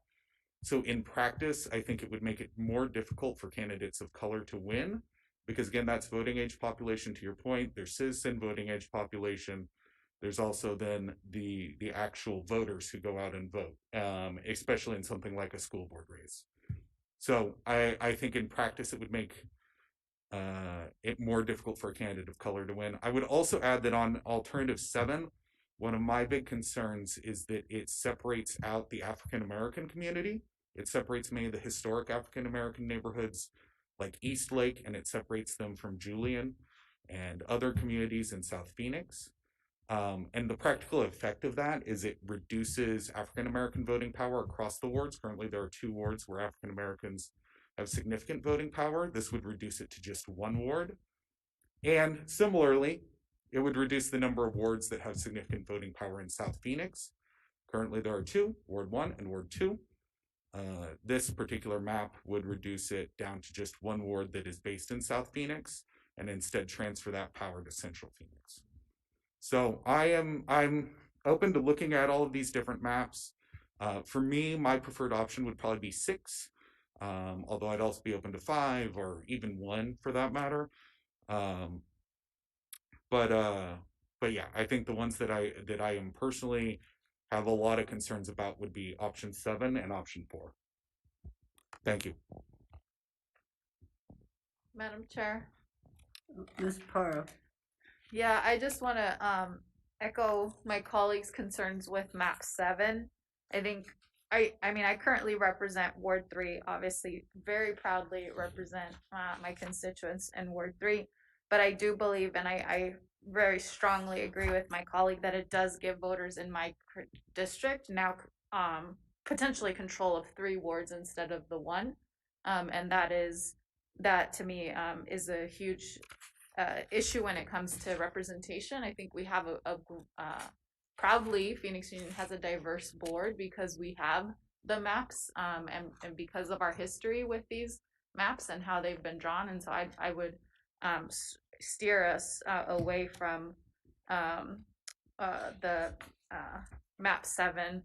And I outside of that, I don't have too strong of opinions. I do think, again, my colleague member Prescott makes a good point about North. Voters in the North neighborhood are definitely closer to voters in Camelback and North Phoenix. So like that makes sense, and we want to make sure that voters in Ward 2 are reflective of the community down there. So but yeah, those are my comments, and feel like the biggest impact of one of the maps is in my ward. I wanted to note that I strongly agree with you. Anyone else? Madam Chair. Yes, sir. I would echo Councilwoman Pastor's request. If there's a way to look at the configuration of alternative 7, I know when you first looked at it, it was really a mathematical challenge to figure out, is it feasible? I think hearing some of the concerns about, which high schools are placed where, which are the communities that are naturally aligned with each other, if there's a way to take that into consideration, and then hearing Supervisor Gallardo's perspective on, is it even feasible to look at a map that is, looking at citizen voting age population that's over 50% in all 5 of the wards. And I wouldn't say it would just be Hispanic or Latino citizen voting age population, but like, could all 5 of the wards be a combination of becoming majority minority wards, so that the wards are as diverse as possible across the district. But I know that's a demographer challenge of putting a map like that together that meets those goals. Like I said, we'd be happy to try to put something like that together. And I think, Ms. Pastor, didn't you ask for a different map as well? I was asking, I'm actually asking for the same thing on all the maps. And looking at it equity-wise, also the citizen, I mean, not the citizens, those that are of age that can vote, and look at it. So at whatever 3 or 4 different maps we choose. I do want to say that I think Stanford, we figured out how Ward 4 got Franklin, and I think it was because of the Metro Tech relationship, as I had heard. I think that's how that happened. I'm more than positive, and I can't even remember. I wasn't on the board at that time. I Yeah. don't know how the decisions were made. I'm just saying I want to clean it up so that for future generations it looks clearer. Yeah. And I actually think it's fine because the relationships can still stay together. I mean, I don't think they know the different wards. I think we all operate at large and jump in each other's wards, so and there's no issue to it. So I like alternative 5, 6, and I want to say even, I think 2 was the one with the with the comprehensive high school distribution, but I don't know how that will look like, and I haven't really studied it against 5 and 6, the difference. So those are my comments.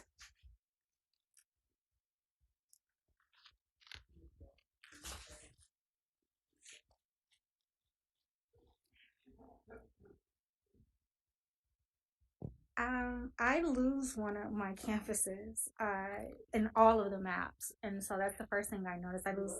I lose Hayden in all versions of this map, so I lose one of my comprehensive campuses. I don't have a preference.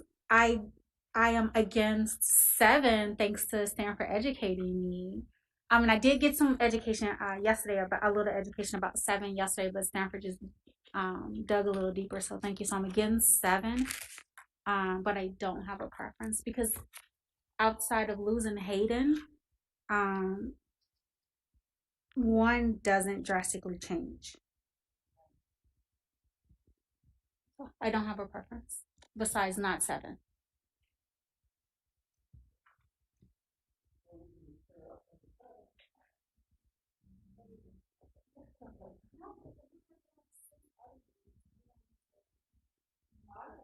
I just want to see the voting. I want to see on 7. I do want to see it. I'm curious. I'm just curious. And I don't think it's going to hurt us. Madam President, like Nikita, and I said this before, I have no preference. You look at all the maps, with the exception of number 7. They all kind of protect communities of interest. I look at kind of the city villages. Maryville is one. You got Levine. You know, you have these communities, these villages that have been established within the city of Phoenix. These are, in my eyes, are the real strong communities of interest. You layer that on top of the high school boundaries. I think any one of the maps I would be comfortable with the exception of number 7. Oh, and 4? What's 4? Oh, yeah, 4. Yeah. Yeah, 4. Good job, gentlemen. Good job.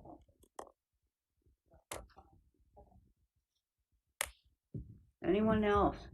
Madam Chair, I just have one final comment. I know I attended the Fairfax meeting last night and the South Mountain meeting. I was pleased to see, more public participation at the South Mountain meeting. The polling system you were using last night, I would be curious to see if we could send that out to, parents and students if we have cell phone numbers and email addresses to get a larger sample than just the 17 folks that participated in community meetings. And I would, if there's more maps you're going to produce, if you could add any maps to that, and then I would hope we could come back in March and vote and see what the responses to the polling looks like. Yeah, we absolutely can do that. So yeah.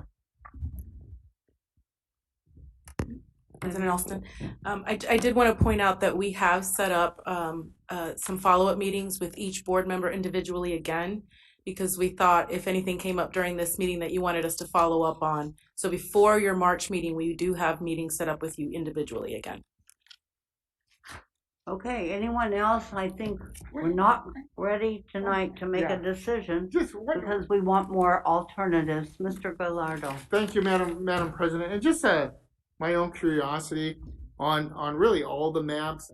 I know District 4 we don't, or not, Alternative 4 we don't like, but it'd be nice to be able to look and overlay the elementary boundaries on each one to see, are we splitting up Murphy Elementary School District? Are we splitting up Phoenix L and Osborne? I mean, they're right in this little area where there looks like there's the most discussion around Franklin and all that. So I'd be curious if we were just to overlay the elementary school district boundaries to see. I mean, if we're cutting up an elementary school district in 3 different wards, it might be something we want to look at. Absolutely, that's not a problem. Absolutely. Any other comments? Thank you all so much. Oh, Mr. Stumper. I'm fine. Thank you, President Alston. Just one quick question for Ms. Fernandez. I know that we need to submit these at some point over to the DOJ, and I believe we're planning to do it by April 1st. If we take another month and we vote on these in March, is that still plenty of time to finalize everything and stay on track with the legal schedule? Yes, it is. We actually got the extension through the court system, all the extensions that are necessary from them. And so the DOJ doesn't have the same timeline or restrictions. So really the main concern for us was making sure that we stayed in compliance with the court order. Great. Thank you. You're welcome. Okay, thank you all for your comments. Thank you for the fine work you're doing and trying to meet all of our individual needs and requests. We really appreciate that. The next item is 11B, discussion of COVID spread and mitigation, including masking and vaccines with potential action. Dr. Guston. President Alston and members of the board, this is our monthly update on COVID. I'm going to try to be relatively fast today, being mindful of your time. First of all, our team continues despite the challenges of enrollment in our nation and in Arizona. We're still almost 1,200 students above from last year, so very proud of our team to not just recruit, but retain our students. Unfortunately, spread of COVID is still high, and as you can see in all of the zip codes that we track, we're still in the red. We are continuing to do testing at our sites. You see our advertisement here. I do have to say, I know President Alston and I chatted earlier this week, and I think it's important for the community to know we recognize that some of our testing sites have had challenges. We've worked really hard to be consistent. When we say we're going to do something, we do something, and we do know that because of supply chain and labor, we've probably gotten more complaints than anything over testing when some of our suppliers send their workforce late, 2 hours late, run out of tests, takes too many days to get them back. So just rest assured, our team's working really hard to work with our partners and our vendors to make sure that testing is consistent as possible. We've done about 50,000 tests on our campuses throughout the course of this year. Our team I had a conversation with board member Marquez earlier this month around, what would it take to do even more testing? And is there even labor supply for us to do testing, even of every employee, every student, every week? What would that look like? And our team is in conversations with the county. I can tell you right now, they say they don't have the supply or the labor. We've struggled to do the stuff that we're doing now, but we're continuing to look into what would it take to get more supply, more labor on our campuses to be able to do testing. I think I saw President. Ms. Ross? I wanted to acknowledge that while we're right here, I have spoken to several. What's wrong?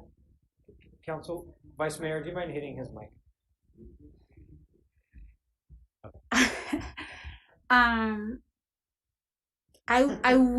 I encourage us as board members to be mindful of staff and exec teams, health and well-being, and understanding that most of the time exec team are working 6 days a week because they're working their normal schedule Monday through Friday, and then showing up on Saturdays for the vaccine events. And so I just want to make sure that we are mindful and we are finding that balance of saying, how can we be better, but also not over exhausting the people who keep the ship running. That's it. Thank you. Thank you. So we continue to work on, thank you, Board Member Ross, and I'll talk a little bit about admin in a second, and just an ongoing concern that that I have. But so working on testing, working on trying to do more, working on supply chain, working on different vendors, reached out to the state, to the county, and are hopeful that we see a change in supply chain soon when it comes to testing. We also continue to do vaccines, and vaccine events in Phoenix Union are still extremely successful compared to other community events. Some weekends we've done 500, 600. Some weekends we've done over 1,000. Some weekends we've done almost 2,000. And in fact, which is unheard of in vaccination events, we have done obviously nearing 60,000 vaccines on our campuses. We had planned to do Metro Tech in January, Alhambra in February, and maybe we thought about stopping at that point. And the county came to us and said, "Please don't stop. You're arguably our most successful vaccination partner. Will you at least consider March and maybe April?" So we'll continue to be in the vaccine business, and especially now with changes to booster, Moderna, and the truth is we also need to start talking about what's the future of booster in Phoenix. And right now, there was an article that came out that 37% of eligible citizens in Arizona residents, have the booster. And, we got our regular vaccine numbers up to 85%. At what point do we start talking about boosters? And does that get incentivized? Do we start to track boosters? We have not done that at this point. We're just trying to get widespread access, but I know, conversations that we've been having is, at what point do we start to track booster? Do we incentivize it? Happy to hear comments from the board today. We don't necessarily have any recommendations, but what we've seen, especially with Omicron, boosted individuals who get Omicron the symptoms are much less. And so there's a whole conversation to be had in the coming weeks, months about booster. And just again, more pictures, just extremely grateful to Ms. Rivas, Ms. Bach, and everybody involved in our booster events. Also related to COVID, you all know we did eye days every Monday when we met with staff and said, how do you survive mental health? How do you get through the semester? We did eye days every Monday for this quarter. It's been extremely successful. Doesn't mean that eye days are perfect, right? It's another day where kids aren't on campus, although campuses are always open. 3 of us sitting up here today are Phoenix Union parents, and so we experience eye days as parents as well. And but I can tell you from our staff, they've asked us to consider eye days, whether that's every Monday or every other Monday, fourth quarter, and have asked us to really strongly consider building them into next year's calendar. And so a lot of discussions in the future, but just want to thank Ms. Andrade and her team for implementing eye days and helping to make sure that they're effective. And then last time we were together, you all asked about sports, and our sports going to continue. Vice Mayor and I have talked about, just the importance of keeping sports open, and not just in winter. But it's a challenge. We will keep them open, but I just, by the numbers, I wanted to share with you what winter sports look like, and just the remarkable work of Ms. Tarkington and Dr. Munoz and our coaches and our athletic trainers to try to keep as many games as possible. So this is just quickly by the numbers. I think it's 4 slides. You see how many people participated. I won't go through those verbally. You can see that up there. We also did the test or get vaccine numbers. So this is the number of students per school who had to test every week to stay eligible. And then this is the number of students that when we said get tested or vaccinated, said, I'll just go get vaccinated instead of getting tested. Of course.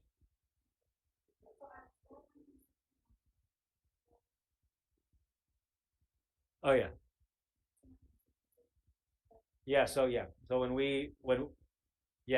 exactly. So ultimately, we have about 1,500 students playing winter sports. When we required vaccine or testing, 1,300 said, I'm fine just testing. 250 said, I'd rather just get vaccinated. Yeah. And I think the final thing, is, it was tough all in Arizona. Cancel, postpone, reschedule. So just by the numbers, just so you have an idea, this was the number of times we had an outbreak, or another. Sometimes the other district had an outbreak, or they couldn't get transportation because of a supply chain issue. So I just thought I'd give you a quick by the numbers how winter sports went. We had a whole nother slide about how the teams did. Many of our teams are ranked in the state. We're proud of them, but just wanted to give you kind of a COVID perspective on sports. We have no intention of shutting any spring sports down, and spring sports should be easier to manage. They're primarily outdoors. They're not high contact, and so spring sports should be simpler. Vice Mayor, and then I want to make one more particular comment. Vice Mayor had a comment. Yeah. I have a comment about sports. Yes. Practice. My understanding is they're not allowed to practice. And so what's happening is other teams that they're going to compete against outside of our district is practicing every day, and they're not allowed to go to the parks to go practice. So for me, that's very challenging, especially in urban schools, because they do need the practice, and it's just a more mental health on them to wanting to play and be competitive. So I don't know where that rule is, or what, if that's just a standard at Phoenix Union. So President Alston and Vice Mayor, I'll have the team look into specific details. I can tell you a couple of things. AIA actually has very clear rules about when you can start practice, and so, as you probably know, and so any team that's practicing right now is probably doing it at a park with a non-employee, and it's considered conditioning. So any yeah. So we'll look into what our issues right now. But any team that's practicing organized actually could be sanctioned for that. But if you have specifics, we're happy to look into it. It's within their AIA rules. Okay. So right now they're practicing with other teams, I guess is what I want to say. Okay. I don't know if it's their interscholastic little group that they practice around, but they're practicing with, or they're having games or practice games with, like tonight there was a practice game with Thunderbird. Okay. And they can't practice on their field, so they're going to go play Thunderbird, and they have to play at Thunderbird because none of the other schools can come play on their field. So I'm just curious out of that because I think it's odd. Yeah. And then I have two more questions. So I would just, so I don't forget, if you don't mind, Vice Mayor, even behind you after Ms. Tarkenton's there, any information you have, we're happy to look into. We know that, yeah, we're happy to look into that. And can I finish the last one? Okay. Yes, Ms. Pastor. I-Days. Yes. I think that's it has helped with many of our teachers, because I've heard the feedback from the teachers. I do think it is a struggle with the kids. The kids think it's a 3-day weekend, and they're not checking in. I don't know how they're being held accountable. So I think we can continue it, but I think there has to be a balance with the students on what happens if they're not participating like they're supposed to be participating. Yep. And I also don't want to reprimand them in a way because we created the system. So I don't know that. I just know that from my household, what's happening. Ms. Ross. To piggyback off of what Councilwoman is saying, I'm sorry, Vice Mayor. That's okay. Everyone knows I tour my campuses regularly. Well, most people probably do. And no campus in particular, snitches get stitches. I've heard that I-Days could be a little more structured as well on campus because different people are doing different things, and I'll leave it there because I'm not snitching. Perfect. President Alston, Vice Mayor, and Board Member Ross. So a couple things. First of all, as I alluded to earlier, the three of us have something in common. We're Phoenix Union parents, so we get to kind of experience that both ways. So I think Thea's team would agree. Structure for kids, like what's that accountability look like? What does that look like long term? And then likewise on campuses, I-days look very different. And some people take advantage of them in the right way, and some people take advantage of them in the wrong way. We said up front, we knew from a mental health perspective that doing more from substitutes that I-days was the right decision, even though we knew they wouldn't be perfect. But we also know that I-days as they are now are not the next version of I-days. And so I know that I don't necessarily have to comment, but they definitely know the pros and cons, the strengths and the weaknesses, and we'll try to find the balance fourth quarter and ultimately next year what that looks like. They're good and not so good at times, but they've been the right decision for now. Ms. Pastor. I have one more about the booster. I have mixed feelings about the booster. And what I mean by that is the booster's being offered everywhere. There's not a supply and demand issue like we did with the vaccines. And so I think with the booster, we could probably look at that differently on how maybe it's not every day or, how maybe it's twice a month. I don't know. But to really look at that, because I am worried about the staff. We're working them nonstop, basically. Because I'm sorry, one thing about that COVID taught me, because I usually work 7 days a week and I'm operating at all hours of the night. COVID did teach me to have that balance. So, and that we do have to rest because our bodies are, if we don't rest, we're going to get ill. The other piece about it is that our families are taking the brunt of it and taking this or sacrificing. And that to me is very important. And it was very eye-opening for me when I was at home operating and working and balancing work life. But I also realized how my family missed me and that it was unfair for me to operate that way. So when we're at work, we give, and this whole team is there in Phoenix Union, we give ourselves 150%. When I get home, I am tired and I don't give my family the 150% that they deserve. So I do really think we need to look at that because we've been talking about wellness, but I don't think we're practicing it. And so I do want to look at that. Thank you, Vice Mayor.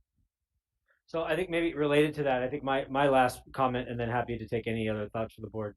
I've shared this a little bit with a few people. I'm worried about mental health, and the fact that the reality is we're overworking a lot of our people just to survive, subbing late at night, running clinics, and I'm worried about all groups. I think there's a group that's been kind of weighing on me recently, and that's our administrators. I'm worried about everybody, but let me tell you what I mean. And I don't know how to solve this, but we're asking classified certified administrators to do more than ever. Sub, evenings, like I said. And at least for classified and certified, every time we ask them to sub, stay late, do a weekend, they get compensated for it overtime. Administrators have been asked to do more than they've ever been asked to do, and aren't getting a single penny more. Think about that. We have 120 admin in Phoenix Union. Some are giving up every single night and weekend for weeks and months and don't get a penny more. I don't necessarily know how to solve that. I know in the past we've done some stipends, but I'm again, everybody's tired. At least some people are getting compensated for that and others aren't. So I think just you bring up life balance. that's starting to keep me up at night. That we tell them we love them, we respect them, thank you, go above and beyond. Many of us have children at home. I won't see my kids for 2 days this week because I'm working late and leaving early. I'm not worried about my compensation. I'm worried about the compensation of others. And so I don't necessarily have a recommendation, but I think that's a conversation we should have in Phoenix Union. We got to care for our. It might sound taboo in public, but I'm proud to say our admin are amazing, and we should make sure that we're also worried about their mental health and their compensation at the same time. Ms. Pastor? I want to say it was June. I think it was June before we went on break. I'll have to look it up. That we had this conversation. And I remember being very specific about the admin and about admin getting compensated. And in particular, compensated when they were working on their vacations on Saturday. And at that time, we were supposed to look into that. So I'm kind of surprised to hear that we hadn't done it. But I can find the transcript to show what was asked. And it was about administration, and it was about slowing us down in the sense of not really being deliberative or conscientious. Do we need to do this Saturday, or do we need to do this retreat, or do we need to do this, this, and this? So I think now you're at a burnout rate where I don't know if some administrators are ready to retire and they're young, or they may just go into other areas. So as we're trying to figure out the pay, as our earlier conversation, we really need to figure out how we're going to keep and incentivize those to keep going. So it's President a difficult situation. It is very. President Olson, Vice Mayor. So I think one thing that we did when COVID first came, that first quarter, March of 2020, we did compensate admin. So I think that's probably what you're talking. We did board approved that they would get stipends for a certain number of days that they came in. We didn't give them an hourly wage. It was just a stipend. And then last year, we just struggled through the year everywhere. This year just turned out to be a little bit different. We just haven't revisited extra admin comp this year. We've been very mindful about evenings and weekends and even exec team retreats. As they know, we've been doing all we can to find the best balance, but we haven't tackled admin comp. Ms. Ross? Again, So, speaking specifically about admin, my thoughts are, and again, I'm not in this situation, my thoughts from the outside looking in are, money is great, compensation is great, but that can't buy peace of mind. That can't give you time back with your family. So I feel like we are having a discussion of how we're going to put a Band-Aid on this gunshot wound when we need to get to the root and say the problem is you all are working too much, too many hours, too long. And I think we need to have, I think that is the root of it, instead of saying continue to burn yourself out, but here's a little more money to make it better, because it doesn't make it better. Does that make sense? For sure. So I feel like that should be the conversation. How can we get to a place where you all aren't burning out? It's not healthy. Dr. G, how many times have we had this conversation? Privately, like I'm always fussing at Dr. G about working too much and how can we fix this? And I don't know the answer. I just know that you all work too much and it's not healthy. And I don't think the answer is throwing more money at you. I don't feel like that's the answer. No one should work 6 days a week and sometimes 7. Like, that's not okay.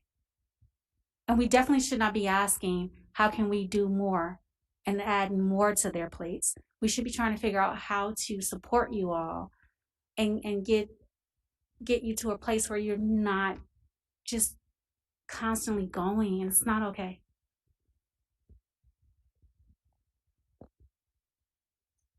Well, I think in the current environment, that's not possible. I mean, we don't have extra administrators. We have to have coverage of classes and events, and I don't see in this environment And I don't think giving a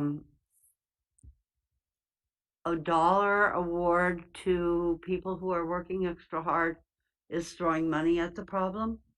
I think it is a recognition that we appreciate the work they're doing, and perhaps giving them some extra to do some relaxation things that do cost money. Going out to a nice dinner, going to a movie, whatever, that would help relieve that exhaustion and stress that they're suffering. Mr.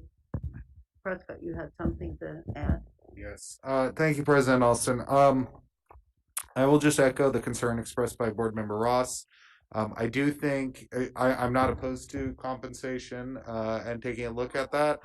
I do think that taking a structural look at how we can support does make sense. And is there room for assistance? Is there room for additional staff to help support some of these functions? To give one example, I know that we've had some administrators that really stepped up and done an excellent job with vaccines and testing planning. If this is going to be a long-term effort, does it make sense to hire somebody to focus on that so that employee can focus on somewhere else? And I'm throwing that out as an example. If that doesn't make sense, I'm not married to it, but I'm just saying that thinking structurally about how we can change workloads is important. I would say this as applies to all employees is again just being creative with the ways we offer support. I know that we talked about different ways we could support the workplace through reimbursement programs and the wellness staff, but continuing to find these creative solutions. Some employees compensation is helpful for, others may be looking for just other programs at their work, and so keeping those in mind. Beyond that, on the subject of COVID mitigation measures, I do think that we should consider taking a look at our board meetings and whether or not they're open to the public. I know most districts have gone open to the public. Board member Marquez and I were at South Mountain last night, and there was a woman who came to the redistricting meeting because it was in person. She was a parent. She was very interested in coming tonight, and I showed her how to log in online, but her friend had a lot of difficulty logging into WebEx, who was also there that night. And so literally had a conversation with parents who wanted to come and express difficulty with WebEx. I think that we should consider in-person meetings that still have an online component, so those who wish to social distance and those who wish to participate remotely can do so. But I would like to take a look at that moving forward as part of our COVID mitigation. President Alston and Clerk Prescott, let me quickly address that. So we've been wanting to be next door in our boardroom. Our plan has been, once we get to the boardroom, open it to public. The facility is about done in terms of getting occupancy downstairs. Of course, running in the supply chain. We're month by month. Our plan has been, and we're happy to discuss it, that once we get next door and we have space, that we can start to invite public. Whether we limit, because some districts limit 50 people, whatever the occupancy might be. So that's been our plan once we get over there, as soon as it's ready to invite public. And we've been kind of going month by month at this point in time. Do we have a timeline of when that'll be? So we're hopeful. We're hopeful. So I think two things. We're hopeful for April. I think a couple updates over there. If you haven't been over there, it's beautiful. You'll be blown away the difference in what it looked like before versus now. The room and the furniture will very likely be ready by April. The technology, speakers and all that will lag a couple months behind because of supply chain. So what we've talked about is doing April and just having kind of a temporary tech setup. And probably our first real board meeting with all the integrated technology will probably be August, but we could get in April with temp technology and public is what we've been leaning toward. Anyone else have anything to add right now? Mr. Marquez? Just a few comments specifically on COVID mitigation. I would support getting the status of staff into iVisions, at least who's boosted. I, at some point would, consider looking at if it's necessary to incentivize getting boosted. But I think the first step is just to get, a survey, which I believe we can ask for, so they can enter it into iVisions, whether they're boosted or not. We're doing the same thing. I'm going to Seattle next weekend for my Army Reserve duty, and the Army, calls me and says, "Are you boosted? Are you vaccinated? What's your status?" So we know exactly who in the Army is vaccinated or not, and at what level they're vaccinated.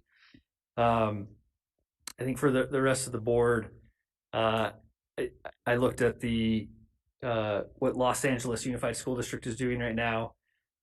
They've postponed the vaccine requirement until the start of next fall for their students, and that's going to be a statewide requirement in California. But what they're doing in response specifically to Omicron is they're doing once a week baseline testing for everybody, whether you're staff, student, volunteer, contractor that's coming onto campus. It's a once a week PCR baseline. The only exemption for that in Los Angeles Unified School District is if you have a confirmed positive COVID case, you're exempt for 90 days from the once a week testing. I think if we're saying we're going to follow science, that is the best scientific advice we could follow as a district. I know the supply chain issues are still a challenge, whether it's through the county or using our own ESSER funding to pay for the once a week testing for 30,000 people. But if Los Angeles Unified School District can do it with 600,000 students, that's not including their staff, just 600,000 students. I don't think we have to be perfect and say we have to execute it. If the reason we're not able to execute a supply chain, then at least we tried. But I think the policy should be that we should try to do once a week testing for every single person on our campuses. And if a system as big as Los Angeles Unified School District can do it, then certainly I think it's within our means for government here to figure out how to do it for 30,000 plus people in Phoenix Union. And then the last thing I'll say is I do support Board Member Prescott's suggestion to move to in-person meetings for the public. And until the boardroom across the street is ready, I would suggest that we look at rotating board meetings and using the auditoriums at the different high schools and allowing people to social distance in those larger facilities on each of the campuses. And I think it might be a good opportunity for all of us to visit a different high school once a month. Ms. Parra? Madam Chair. Thank you, Madam Chair. I just want to say I want to echo the concerns around, burnout amongst staff. I want to make sure that Phoenix Union continues to be a place that people are proud to work at, that they feel supported, loved, and respected. And I'm not saying that we're not going down that path. But this year has been tough. I mean, I think we've all said it. Like, we thought last year was tough until 2021 told 2020 to hold its beer, and it got really crazy. And so I just want to make sure that we are mindful of what we're asking staff to do. And with all due respect to my colleague, LAUSD's budget is like baseline $9 billion. Which is close to our state budget. Very different structure. Board members have chiefs of staff and full offices. They get paid six-figure salaries. It's a very different world, and not one that is, I would say, comparable to the capacity that we have and the infrastructure that we have here inside of Phoenix Union. So just being mindful of who we're comparing ourselves to, and that it is a true apples to apples comparison, and that we are making sure that every policy recommendation that we make is truly something that our district can handle, and that we do it truly in a way that's not going to continue to make our staff feel overburdened and overworked. So just want to be mindful of that. I would support providing a stipend or some kind of compensation to administrators, certainly, for all of the work that they are doing. But also really thinking, about all of the additional extra stuff. It's absolutely so important for our community, but is there a balance, and how do we, strategically leverage partnerships so that it's not always falling on Phoenix Union employees, but that we can bring more partners to the table. Thank you, Madam Chair. Yes, anyone else at this moment? I would like to know the nature of the compensation we gave initially. Maybe next board meeting, we could look into that. I think there's some consensus on this board that doing a monetary thank you for administrators might be in order. And I also want us to be careful about when we open up to the public. I don't want us to create super spreader events right here. And I think when we are able, and I applaud that and I want to do that, but when we are able, we need to look at what's going on in the community as far as the COVID spread, is concerned. I'm shocked when I see that we've got 15,000 new cases a day, for example, and that's, we were shocked when it was hundreds. Now it's inching up into the thousands. So just my little comments on that. Anybody else on this one? Ms. Ross. Dr. G, this question is for you. So it's been stated that it's not possible, which my mindset is challenge accepted when people tell me stuff isn't possible. That it's not possible to sit down and ponder or brainstorm how we can lighten the load. Do you agree with that? That it's impossible? That's an impossible task, or that it's not possible at this current state of COVID? Yep, President Olson, or the pandemic, I should say. Yeah, President Olson, Boardman Ross. I mean, I think two reactions to that. One is there are parts to this where we can't slow down in certain areas, right? We're going to ask people to sub more than they've ever subbed, right? We're going to ask people to do double bus duty more than we've ever done that. So there are parts to this that aren't possible to slow down, but there are obviously other places where we could and should, to your point, have conversations about where do we slow down, where are there partners that can help run things when we don't have to run things, and how do you use ESSER money to kind of buy your way out of this problem, right? And so it's both, and I think your point's well taken. Ms. Pastor? I think we should have a yoga instructor, a meditation instructor come to a campus, and after school or early in the morning or on I days in the morning, or blocks, or they're actually I days because you could block it for those that want to go can go. I would say some type of a massage or masseuse, or maybe PC has their students that do have to have so many hours of working on people. So maybe making a partnership with the community colleges to do some things like that. I don't know. Maybe we make a partnership with the community college also in the yoga area, so that then there's something offered for them physically, so that they can have a mental break at least for an hour. I know when I have a mental break like that, then I can clear my mind and sometimes it won't shut off, but I at least try and make an effort, and then I feel so much better. So I don't know, but there has to be ways that we can exchange with other entities. Madam Chair? Ms. Parra. I just wanted to share. I love that idea. I start my yoga teacher training tomorrow. I'm gonna need to practice, I think, this semester. So why don't we do some yoga stuff here at Phoenix Union, and I can practice my yoga teacher training.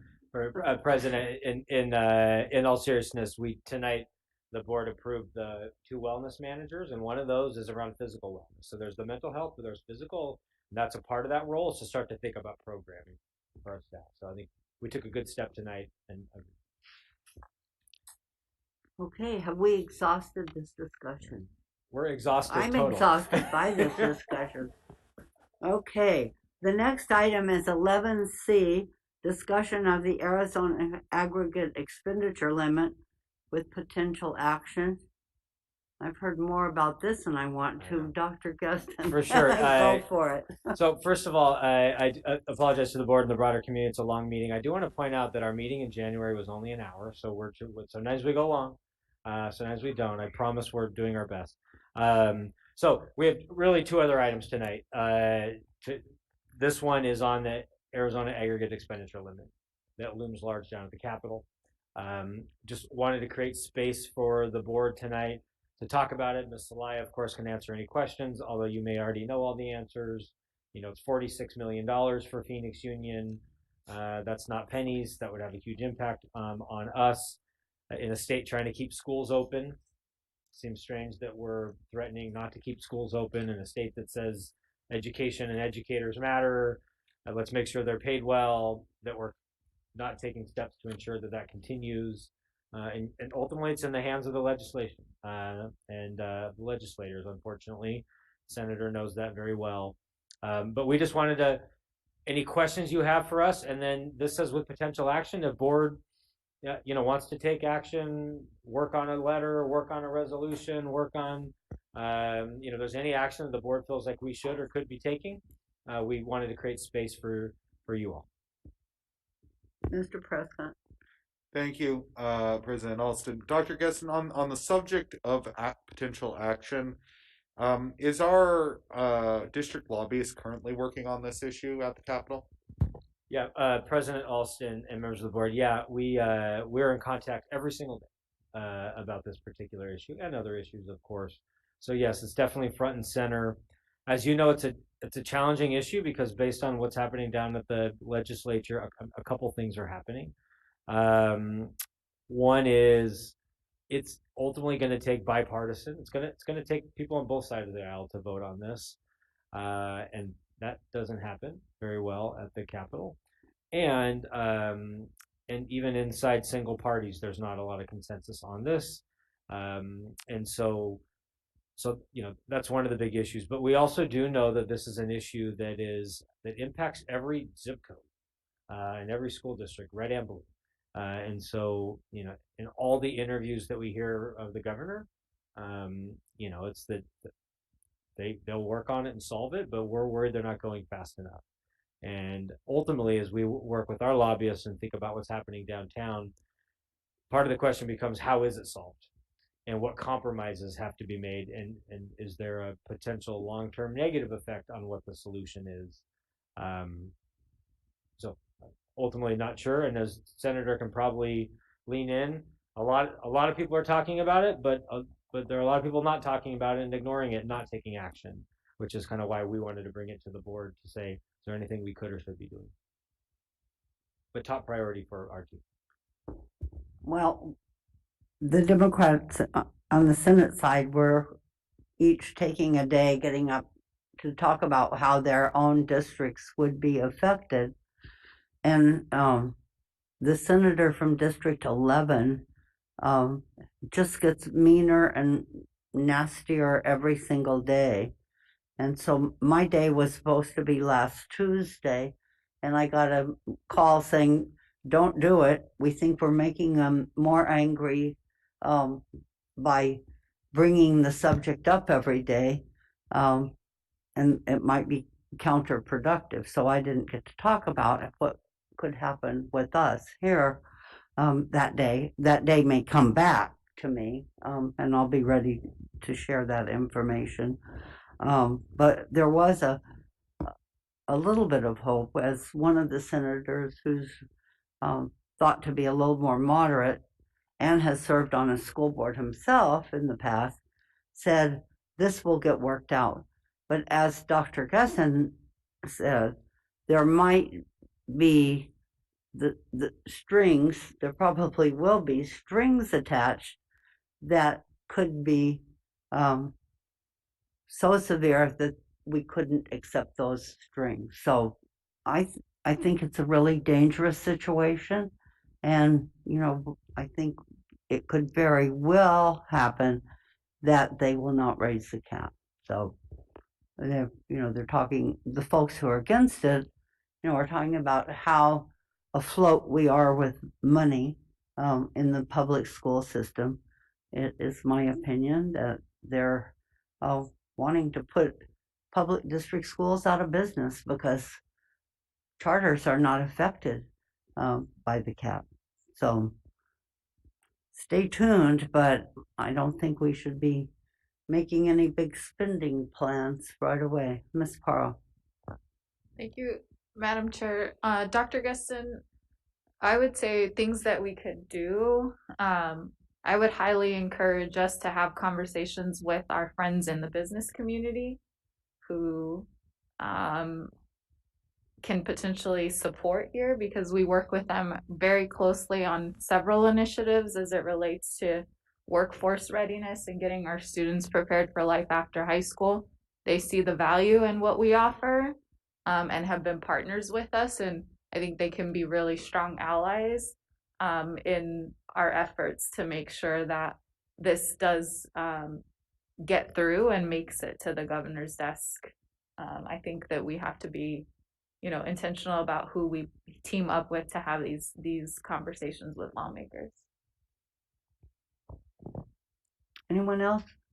And I did have a conversation with charter school executive director and their lobbyists this week, and they said they were in strong support of raising the cap. So that's not where the pushback's coming from. Any, Mr. Gallardo. Thank you, Madam President.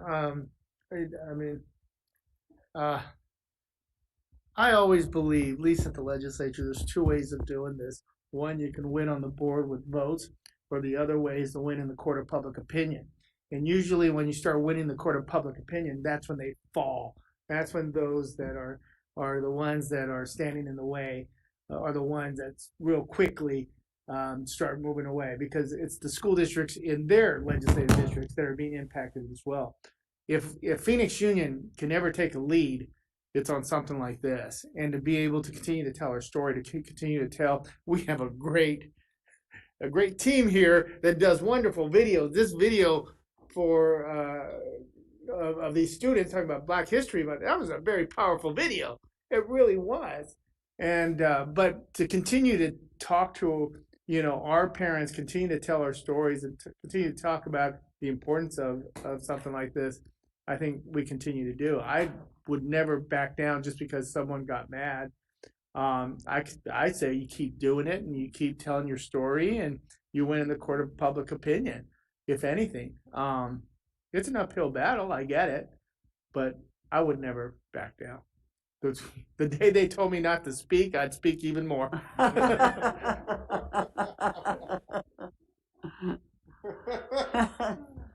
Well, you may have created a monster. I'll consider your remarks and see what happens next week. Thank you. Anyone else? Yeah, Madam Chair. Yes. Dr. Gesson, in terms of potential action, would something like a resolution from the board in support of raising the cap be helpful, or a letter writing campaign of Phoenix Union joining other school districts, including rural school districts? Is that something that could be organized? And what action would you need from the board to take, to pursue something like that? For sure.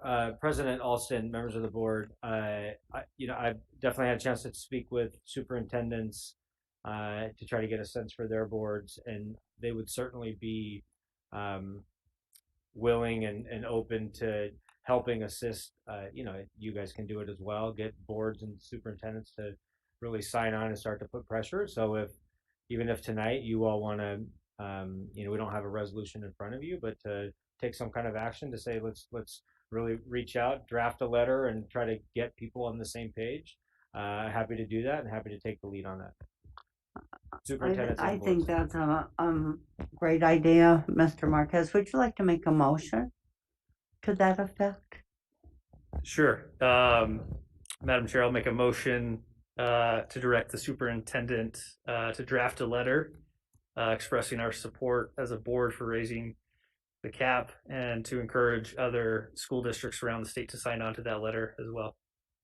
Second. A motion has been made by Mr. Marquez, seconded by Mr. Prescott, to instruct the superintendent to engage with other superintendents in sending a letter to the governor, Yes, the president of the Senate, the Speaker of the House, and any other officials that they might consider being appropriate to receive this kind of information. And did I state that accurately? yes, and I appreciate your Okay. additions. So, a motion has been made by Mr. Marquez, seconded by Mr. Prescott. Is there any discussion? Mr. Gallardo? And Madam President, and I appreciate the motion. I love it. I'm very supportive. But I just want to kind of throw this out there is it's great. Let's do the resolution and let's get it over to the legislature. But that just can't be it. There has to be more to it. It's one thing to just do a resolution, and at the county we do them all the time. But unless you put teeth behind it, unless you really push and really make it effective. I mean, it's more than just that resolution. I love it. I think that's a great start.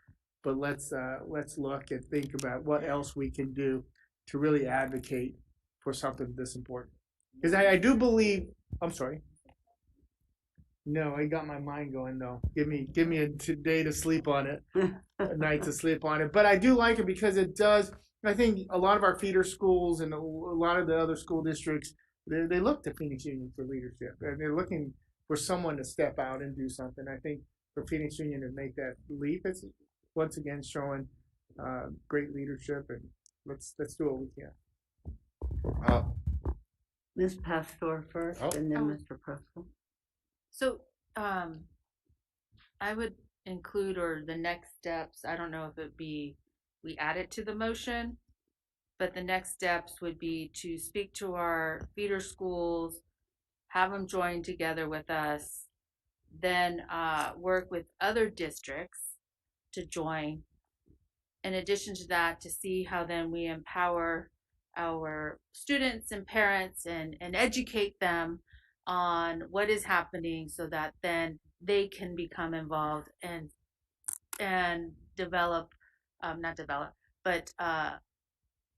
bring their voice to the forefront, I guess is what I'm trying. Request to speak or send letters. So I don't know if we add that to the motion. I don't know. There's Lynn.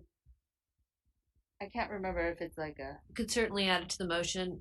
Board Member Marquez would have to indicate that he agreed with the addition, and was it you, Second. Board Member Prescott, who seconded? You'd have to again agree to the second of that, of those additions, and that additional direction to the superintendent. Okay, and what I heard, Ms. Pastor, was that you want to include districts in addition to our partner districts in the letter, resolution, or whatever. I don't see how, and Lynn might have to help us out here, but I don't see how we can cause people to rally or whatever in a letter. No, I'm not asking for that. Okay, that's what wasn't clear to next me. steps. I'm adding meat to the motion. Yeah, so you're instructing the superintendent to take action to facilitate those next steps, which I think he's already going to do. Yeah. But okay, that's fair. Well, and Madam President, just I don't know if we want to add this or maybe just something that we can just direct our superintendent. Maybe he's already doing this. I'm a big advocate of coalition building. There's a lot of organizations, and whatever we can do to bring folks and other communities and other entities to the fold. The business community. Who brought the business community? I think you did. Business community, huge. Driving down here, had a long conversation with both Art Hamilton and Pastor Stewart, talk about voting rights and how do we bring more to this coalition to talk about that. But yeah, I'm big on coalitions. Continue to work and be part of the bigger effort to get this completed.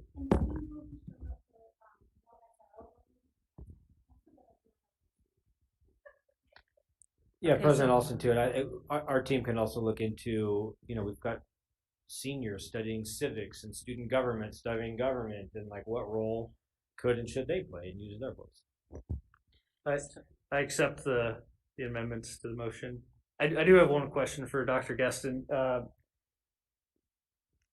In terms of, this is set to happen before we come back for our next board meeting. Would it be possible to send a letter home also to parents to say this is what happens if they don't raise the cap, and to contact the governor or your representatives to know that this is how it impacts students? Or is that out of bounds? Well, so President Alston, members of the board, so I think let us look into that. Let us look into the legalities. I mean, certainly we can send information to parents, right? We can send information asking them to take action. Probably not, but I think we can inform. So let our team look into that, and doesn't hurt for us. But we're gonna draft a letter anyway. What would it look like to take a version of that to inform parents about the possibility? And I guess the questions, the follow-up question would be, how much money is it for Phoenix Union, and how quickly does that go into effect if the legislature doesn't take action before our next board meeting? Yeah, the 46 million for us. Yeah, it's not a small dollar amount. And because of how the finances work, it would ultimately impact us next school year. So, right? I mean, this school year, and 46 million, which is, it would impact us this year. Yeah. Sherry can give a longer explanation. And if you think about 46 million, just for perspective's sake, DSEG's 55 million, right? And so when we have a plan for if we lost DSEG, this is the number of cuts. It's essentially losing DSEG. Huge. Mr. Prescott? I also accept the amendments as a non-amendment piece of discussion. I will note that we did this on a previous issue, and it might have been DSEG, it might have been a different finance issue, and we were able to build a coalition, put together a letter, and that received a significant amount of media. So I think this is a strong plan. Please let us know as board members how we can support it. Okay.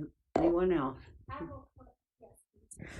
Dr. G, on what I'm trying not to use people's first names, and so my brain's like, what's their last name?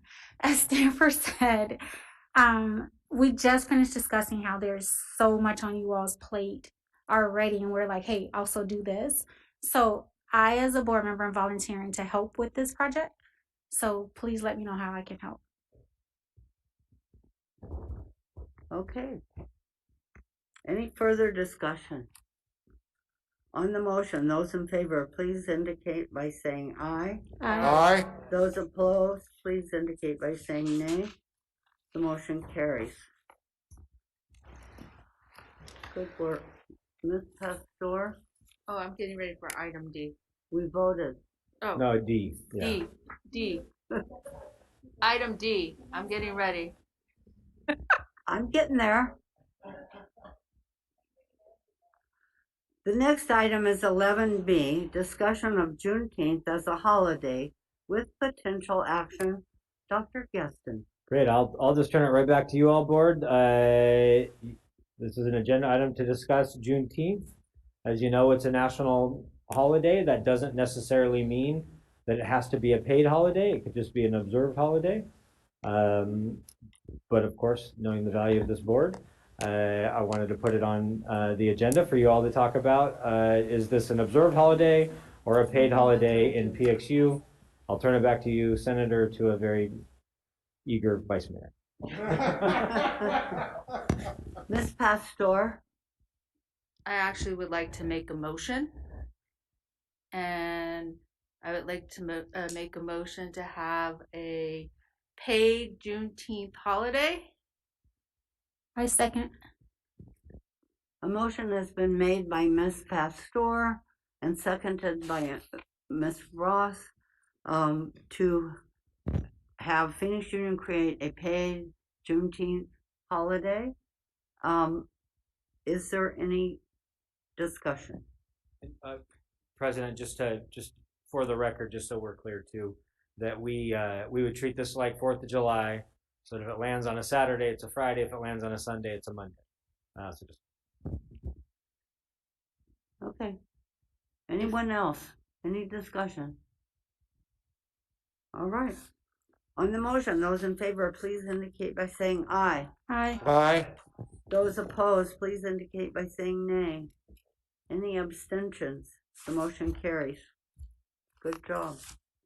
The next item is 11E, adoption of revised governing board policy, BIB, board member development opportunities on second reading. Madam Chair, Stephanie, over here. I would like to make a motion to adopt. Wait, hold it. One minute. Not even. Is there a motion to adopt the revised governing board policy, and is there a second? Ms. Parra? I would like to make a motion, Madam Chair, to adopt items items 11E, F, items 11E, 11F, and 11G, all on second reading. Second. Who's the second? Okay. A motion has been made by Ms. Parra, seconded by Ms. Pastor, to adopt items 11E, 11F, and 11G on second reading. Is there any discussion? Yes. Ms. Ross? I don't understand, and I must have missed the first reading, and so board, I apologize. I'm confused by E.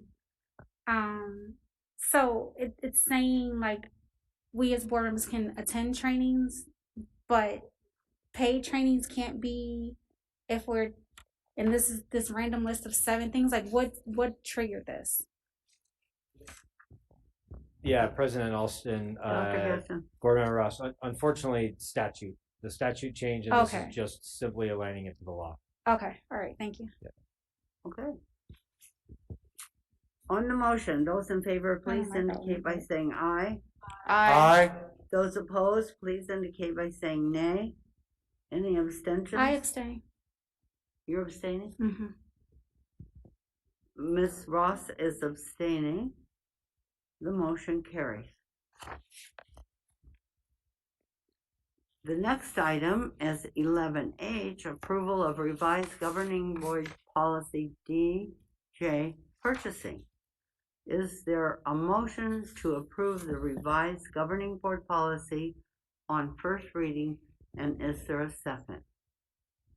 I move that motion. Second. 11H. A motion has been made by Ms. Pastor, seconded by Mr. Prescott. Is there any discussion? On the motion, those in favor, please indicate by saying aye. Aye. Those opposed, please indicate by saying nay. Are there any abstentions? The motion carries. The next item is 11I, approval of revised governing board policy BEDV, agenda on first reading. Dr. Gustin. President Alston, members of the board, just wanted to quickly note that this is the item requested by Vice Mayor last month. And as you'll see, it just changes the end of the meeting. There's now a section that will be close of the meeting where you will, the presiding chair will announce the next meeting, ask for a request for future items, and then do adjournment, all is the last section.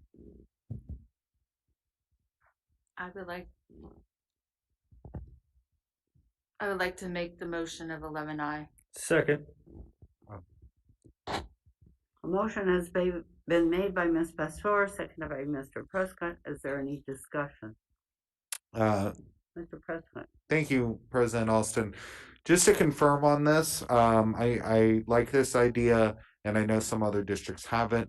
My understanding is that component has some strict rules on it because of open meeting law. We would only be able to state the request. For instance, I would like to look at this policy, but not. We could not legally provide a rationale or discussion at that time. I just want to make sure that's clear for everybody what those rules are. You just said exactly what I was going to say. You can't say I'd like to look at approving X. It is simply just announcing what the subject matter that you'd like to take a look at, so that there's no discussion. There can obviously be no discussion. It really is just exactly as you said. There are strict rules around it for open meeting law purposes. Okay, and Mr. Marquez, were you the second on that? I'm sorry. He raised his hand, so I thought he was telling me he was the second. Okay, let the record show Mr. Marquez was the second on that motion. Any further discussion? On the motion, those in favor, please indicate by saying aye. Aye. Those opposed, please indicate by saying nay. Any abstentions? The motion carries. The next regular meeting, item 12A, the next meeting. The next regular meeting of the governing board is scheduled for Thursday, March 3rd at 6 p.m. Item 13A, motion to adjourn. Having concluded our business, is there a motion to adjourn? So and is moved. there a second? I didn't hear where that came from. Pastor and